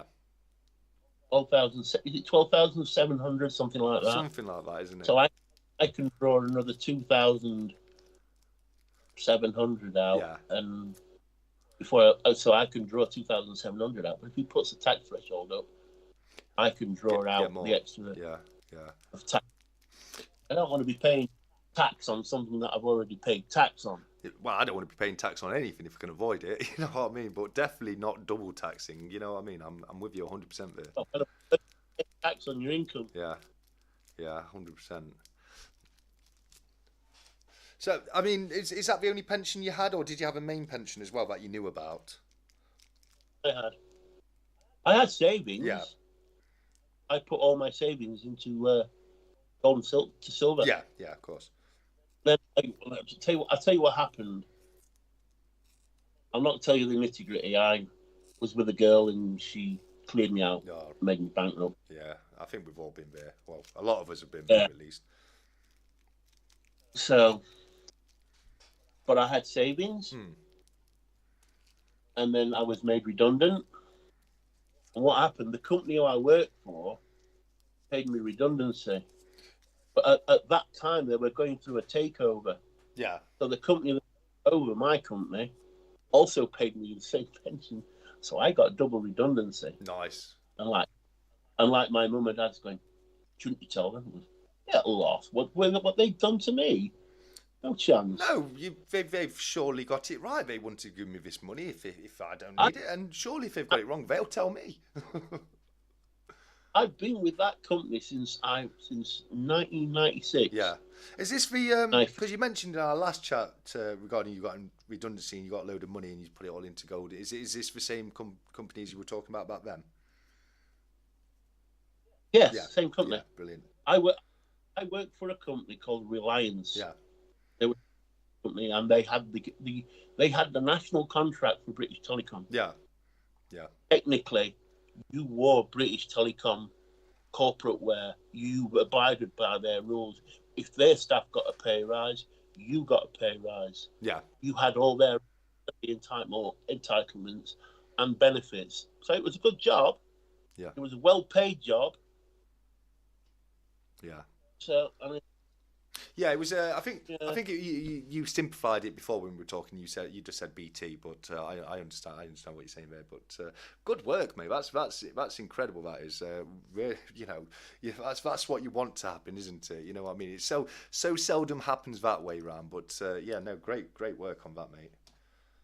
And I bought everything that I needed because I was a bit of a hi-fi AV buff back then. Okay. I had to have all the good stuff, if you know what I mean. Yeah. I bought all that, and the rest I think I had about 20 grand left. And I was just watching. I just put YouTube on and this channel was on the feed, and I just watched it, and it was actually Shadow Stack. Okay. I don't know if you've heard of him. Yes. No. He came back slightly recently. Yeah, he came back recently. Yeah, he seems to be more into jewelry now. Oh, okay. But he had this boxes and boxes and boxes of Perth Mint. Oh God. Oh God, Kookaburras. The Kooks, yeah. Yeah, and I just thought this was 2016. Yeah. And I just was watching him for a year. And then I discovered Salivate Metal. I love Sal. It's Sal's voice. I love the way his voice sounds. Oh, well, when he started earlier, he had a Mexican accent. Oh wow! You look at. I sent him a big Bowie knife. Cool, very cool. A few years ago, he did a video on it. No, I'll have to look for that. I will. Put Salivate Metal knife. Yeah. And it'll pop up. Yeah, I'll have a look for that. They were the two guys that got me into it. There were one or two others, and then along come all the others like Yankee Stacking and. Did you ever watch much Silver Dragons? He was one of the big guys that got me into it. Silver Dragons. I watched him once. no offense to you, I know you only do it at the end, but he in his channel he was used to forever have the hand movements in his. Oh, he used to. Ooh. Oh, fairs. Yeah, I know you do it at the end, but he used to do it all the way through, and then he came on our, I think he came on our Discord, and he said, "Oh, you can't call me Baggins Dragons anymore because I've had a cease and desist order," of which we all fell about laughing. We knew that wasn't true. He just did anyway. I'm sorry, we're on live still, aren't we? Sorry. Yeah, absolutely. Well, I mean, I was always a big fan, and I'm lucky enough now, thanks to Cranky Stacker, I've got a very nice piece of his handboard work as well, which I really love. This kind of it's a pirate round, I think is what it's supposed to be, but it's beautiful. It really is, and yeah, it's got I mean, say what you like about the guy, but he's got an amazing stack, hasn't he? No comment. Fair enough. I'd rather a civil no comment. That's fine. There's a handful of YouTubers that you must be very wary of, and their agenda. They like pump. Right. Yeah. Fairs. They either pump silver. I mean, there's one. Wow, Jamie Frost has just let us know it's 6:30 a.m. where he is. Jamie, you get yourself to bed, mate. Please, for me. Thank you so much for joining us, buddy. Sorry, Stephen, what were you saying, mate? There's one in Missouri, and his titles of his channel change every day. One day he's down on silver, the next day he's up on silver, down, up, down. It's like he's just a fool. He's a pumper. You take no notice of people like him. Yeah. If you want like a piece of silver or gold or whatever, like it, you buy it. Don't listen to what anybody else tells you. Yeah. What they like is probably something you don't like. Yeah. No, there's no accounting for taste. I love that saying. There's no accounting for taste. Something you like might be universally hated by everybody else, but and the other way around. You know, so you're 100% right there. I do totally agree with that. And it also leads on to something 365 says very regularly in his videos, which is why he likes the smaller channels because they don't have an agenda. You know, they're more honest about what they're doing. You know what I mean? Yeah. And I definitely think there's at least an element of truth to that. There's some channels out there which are really good. I mean, my favorite is Silver Joker. I don't think that guy. So honest, down to earth. All he does is stack silver. That's his thing, and he'll tell you why he does it. Yeah. He's getting no adverts on from big bullion companies in the United States. When you see those on these channels, don't watch them. Yeah. 100%. Sphinx has just joined us, the Silver Sphincter. It's great to have you here, buddy. Thank you so much for joining us. It's always great to see people who come and join us in the chat. Absolutely. We'll probably call this one a little bit early tonight, Stephen, because I've not been well today, mate. I'm so man-flued up. But I'm not saying right now. I'm just saying, but you know. Sorry, mate. Channel. What channel? I said it's your channel. Yeah, but well. I'm enjoying the chat, mate. I'm enjoying it, so I'm not. Been in. Sorry, mate. Thought Cobra might have been in. I didn't think Cobra would be in today, if I'm honest with you, mate. And purely because I would have not been happy if Cobra had been in. Cobra does his usual thing where he stays up all night getting everyone's packages out, and that's why everyone gets their packages so early. But it leaves the guy so tired. You know what I mean? He does so much. I've told him numerous amounts of times. Slow down with it. Yeah. I'd rather Cobra not be here and be getting rested up than be here. To be honest with you, because I understand why he couldn't make it tonight. He does for people don't. I don't think people understand just how much effort he puts into the auctions. I mean, it's not just the auction; it's the time he has to put together getting everything for the auction. Then he has to get everything set up, and then when the auction finishes. The guy literally, as soon as the auction finishes, he's packaging your stuff ready to take straight away in the morning. And I wouldn't. I'll be honest with you. I would not do that. I would if it was me personally, I'd finish the auction, have a rest, and then do it, and get things out a little bit later. But I've got so much respect for the guy with what he does with the auctions. I think he's onto a winner. I definitely hope he keeps doing them, because I think it's just such a great thing he's doing for the community with these auctions. I mean, Pit used to do the same. Yeah. He used to do the auctions, and he used to be up late at night. Yeah. But he had his daughter to help him. But his daughter doesn't live with him anymore. His daughter lives in Texas. Yeah. He's with a mother. Yeah, no, absolutely. Unfortunately, you've missed Pit Bullion, Silver Sphincter. He was here for a couple of hours with us. We had a wonderful chat, but he did leave us at 9 o'clock. So if you want to catch a bit with Pit Bullion in, watch again from the beginning. We have Pit Bullion. He's not there for the first 5 minutes, but he is after the first 5 minutes. We do get him in, and he's there for the first couple of hours, which was a wonderful chat. And Stephen, I owe you one for tonight, mate, because What? Yeah, because Pit's here because of you. I don't know Pit. I've had a great time with him being on, but that's thanks to you, mate. You arranged this for me, so I like I say, I owe you one, buddy. You never heard of Pit before? No, I've heard of him.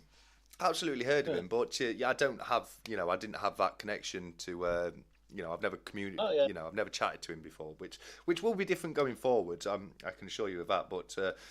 Obviously, it's not someone I know well enough to have felt comfortable to ask. You know what I mean? Especially with him being a big, he's quite a big name, isn't he, over in the States, Pit Bullion? Oh, big name for it, yeah. Like I say, he ships all over the world. Yeah. But like I say, I've known him since 2016, 2017. I mean, it's 2017, early 2017. Yeah. When I his Discord. Yeah. Yeah. Oh, he's a good friend. I can see why he is. I can see why you get on with him so well, because he really very charismatic. Yes, no, he is charismatic. But he's got a great personality, hasn't he? Did you? Stephen, did you do a unboxing for that new Germania coin you bought? I didn't film it. Well, I put it in my Germania box. I'll tell you what. I didn't get just one. I got two. I got the Maltese Night one, and I got the Witchcraft one. So I'll probably either do it Monday or Tuesday. Cool. And it doesn't matter if it's already out of the cardboard. I don't want to see the cardboard. I want to see the silver that's inside it. So all biffed up. Yeah, yeah, absolutely. Bazooka said, "Great guy, Cobra." Like you guys. Oh well, thank you. I absolutely agree that Cobra is an absolute top gent. Yes, mate, they are. I completely agree with you. Yeah, 100%. But yeah, no, I'll be looking forward to that. When do you think you'll be getting the video out with the Witchcraft coin? It'll probably be Monday or Tuesday.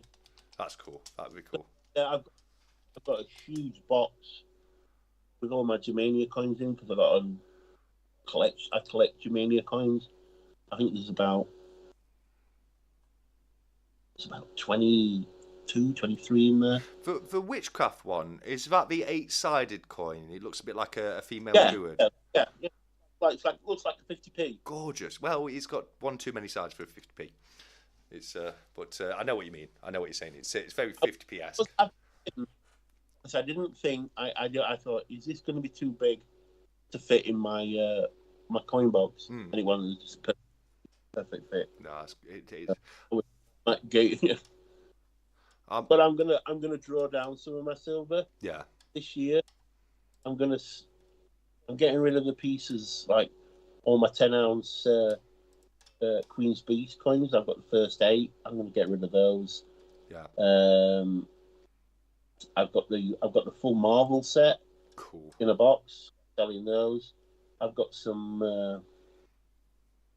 Luna 2, Perfect Luna 2 box sets. Nice. Which is 2, 1, and half-ounce sets. I think I've got 3 of full sets. I've got Year of the Dog, Year of the Pig, Year of the Cockerel, and I think I've got the Year of the Monkey, but I haven't got the 10-ounce with it. Nice. And I'm going to sell those as well. Yeah. I just want, yeah. Yeah, the witchcraft coin. So I think someone just asked in the comments, but is it the gilded one? No, it's just a normal bullion Just one. a plain one. But I mean, the plain one looks gorgeous. I'm looking. There is a bigger one. Yeah. But I think it's gilded. Yeah. It's not colorized. It's antique. Yes, they do. They've got an antiqued gilded one, so the dress and the horns of the antlers are gold, and the rest is antique. But they also got a coloured one where a lot of the background's green as well, and they're absolutely gorgeous. Just to interrupt there, I just want to respond to Mick, who's asked, "What is this Stackers Social I keep hearing about? Is it a Telegram group?" It absolutely is, Mick. It's a group on Telegram. It's completely free to join. It was started by 365 Days of Silver. Myself, Cobra, Future Investments, and St3v3n are admins on the group, and it's a great place to be. You know, if you're into coins, gold, silver, or other forms of investment, you know, we chat about all that kind of stuff there. It's there's a link in all my videos too, John. 365 links to them. There's a link right now in the description of this video. Yeah, so if you are interested, definitely join it. It's full of wonderful people. Really, they're so helpful. They really are. Like, if you ever want to know anything, just pop the question in Stackers Social, and then people are jumping over themselves to give you help and advice on it. It's such a great, positive community of people. You know, everybody's supportive, everybody helps each other out, and you know, it's a great place to be. I haven't been advertising it as much as I should be on my channel recently, because it really is a good place. I think you've joined, haven't you, Stephen? No. Oh, okay. I'm involved in too many groups. Fair. I'm on Sorry, mate. I'm on Discord. Yeah. I did try Cobra's Telegram, but when I put it in, he didn't want to know, so I just lost all patience and just went, no, I'm not bothering. I've got many apps on my iPad. Yeah. Yeah, 100%. I mean, the good thing about Cobra, because what Stephen's getting at there is you possibly won't know about this if you're not a member on Cobra's channel, because you have to be a member to bid in the auctions.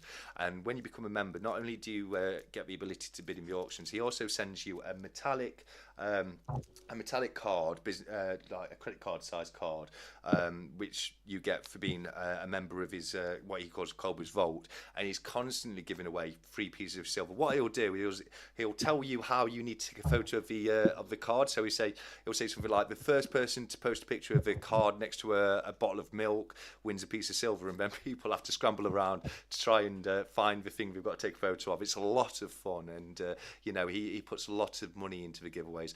Speaking of which, how amazing is the pyramid right now? There we go. Stephen's got his out. I don't know where mine was, but Stephen's found his. I don't know where I put my wallet, unfortunately. But yeah, what do you think of the pyramid now, mate? The what? Sorry. The pyramid. Oh God, yeah, he's gonna need a bigger one. He is. That. It a gram of gold. Yeah, absolutely. There we go.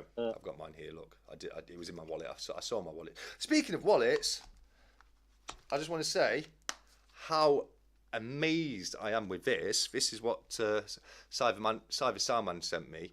Look at the texture on that. Look at how gorgeous that leather is. It's absolutely beautiful. Si, I know you're in the chat right now, so I wanted to show you this because Si was saying that he felt the wallet was a bit big. That's completely up my street. So that's my old wallet there. So, Si, mate, don't worry about the size of a wallet. That's absolutely perfect. It's pretty much exactly the same size as my old wallet. So brown leather. Lots of notes to put in his wallet, so he needs a big one. What's that? You've got some notes to put in my wallet. Thank you, mate. I'll take them. I'm sure you would. Absolutely. Mick said he's won the Superman in the vault today. There you go. He's constantly doing giveaways. It's you know, the $2.99 he charges for the monthly membership is literally nothing, because you know you've got a good chance of winning it back on your first month. Was it a colorized Superman in the box? No, I think it will be. It's probably going to be one of the ones I bought off his recent auction. Do you have the Samoa ones? Fully. You there, mate? I'm here, yeah. Oh, so you were your audio cut off for a second there. I don't know what happened. Sorry. No, it's okay. Yeah, it's different because you gave one away on my channel, didn't you? And it was absolutely gorgeous one you gave away. But it's a little bit it's the Samoa one I think that Cobra gave away. I assume because I got the first one of that set. It was the Batman. yeah. That cost me £50, and I bought it from a regular dealer in Germany. Yeah, that's nice. That is very nice. I just want to agree with APM there. That size work is next level. It really is. Honestly, it's incredible stuff. You know, if you're in the market for any leather goods, then definitely check Sai out because you know it's art what he does. Lee Proler, anyone collect the Samoa Looney Tunes? I'm not sure if any for 2024. I know the ones you're talking about there, Lee. I haven't. Yeah, Mix, let us know. It is the Samoa one. Did you collect the Looney Tune coins? Have I got any Looney Tunes? Yeah. No. Yeah. I tell you, they're Martin in. Oh God, I've got memory side. Come on, help me. They're in Newcastle. Oh, Silver Trader. Silver Trader. He's got two in. Yeah. I think one is either Daffy Duck and the other one's Tweety Bird. Who is it? Somebody collects them. I want to say C.Y. Sterling. There is. When he gets them in, gets colorized ones as well, which are really cool. Yeah. But not my thing. No, I mean it's not. I understand why people like them. I tell you what, I've got what's colorized. I've got some of the Pac-Man coins. Oh, cool. And the peanut. Well, they're not coins, they're rounds. And the peanut rounds. Oh, is in Charlie Brown. Used to be those plastic assay things, and it was an APMEX special. Yeah. I can't stand them, so I cut them out. Oh, fair enough. The only thing I like in assay cards, I'm going to be honest with you, the only thing I like in an assay card is a 1 gram gold bar, and that's because they're so easy to lose if they're not in the assay card. Oh, I take them out. Do you? Yeah, I'd be afraid to lose them. I would. I prefer to keep them. So the smallest I've got is 1/4 ounce. I'll tell a lie. I have got some 10-pounds, but I sold all them, and they're going to Canada. Yeah. No.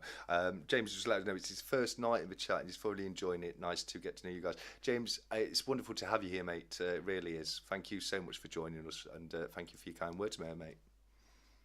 Going back to colorized coins, I think, if I'm not mistaken, the only colorized coins I've got are the silver proof 50p's. I can't hear you. Sorry. You're breaking up. Oh, I'm going to say you're breaking up quite badly there as well, mate. I know what it might be. Hang on a minute. Can you hear me now? No, you sound a bit like Cobra did at the start of the auction yesterday. Oh, you sound like a robot. Yes, you too. Can everybody hear me okay in the chat, or because I'm not sure if it's which connection it is that's causing it. It looks like I've got a good connection on the stream. So it might be your Skype connection there. I don't know. I've turned the TV off, so because I was watching it on TV as well. Yeah. It's not that. Yeah, it is coming through quite crackly now, mate. Well, do you want to call it a night then, dude? Well, I was going to say, yeah, it's purely because I am genuinely man-flued up today, mate. It's been a difficult day. I've had to go to work, and I don't know. I woke up. I was saying this to APM earlier today. I woke up today, and my shoulders felt like I'd been doing 6 hours in the gym last night. So I'm not sure. Yes, you can. Yeah, it's sounding quite bad there, mate. So it's been, Stephen, it's been an absolutely wonderful chat with you tonight, mate. Thank you so much for introducing me to Pit Bullion. He's a wonderful guy, and I can see why you both get on. Chat is buzzing, so I think I'm not sure if it means that's you know, crackling noise. But yeah, I think with that being the case, you know, I was going to look to end this one about 10 p.m. anyway, and we're near enough here. It's been a wonderful night. We've had a great giveaway on behalf of Stephen, and yeah, it's been wonderful, mate. So Stephen, thank you so much for joining me once again. I can only imagine it's not going to be too long until we have another stack chat, maybe, because it's wonderful to have you on, buddy. No problem, mate. I wish everybody a good night. Brilliant. And I will see you all very soon. Brilliant. No worries. Okay. But on that note, I will leave you all by saying, until next time, as always, keep stacking. Take care.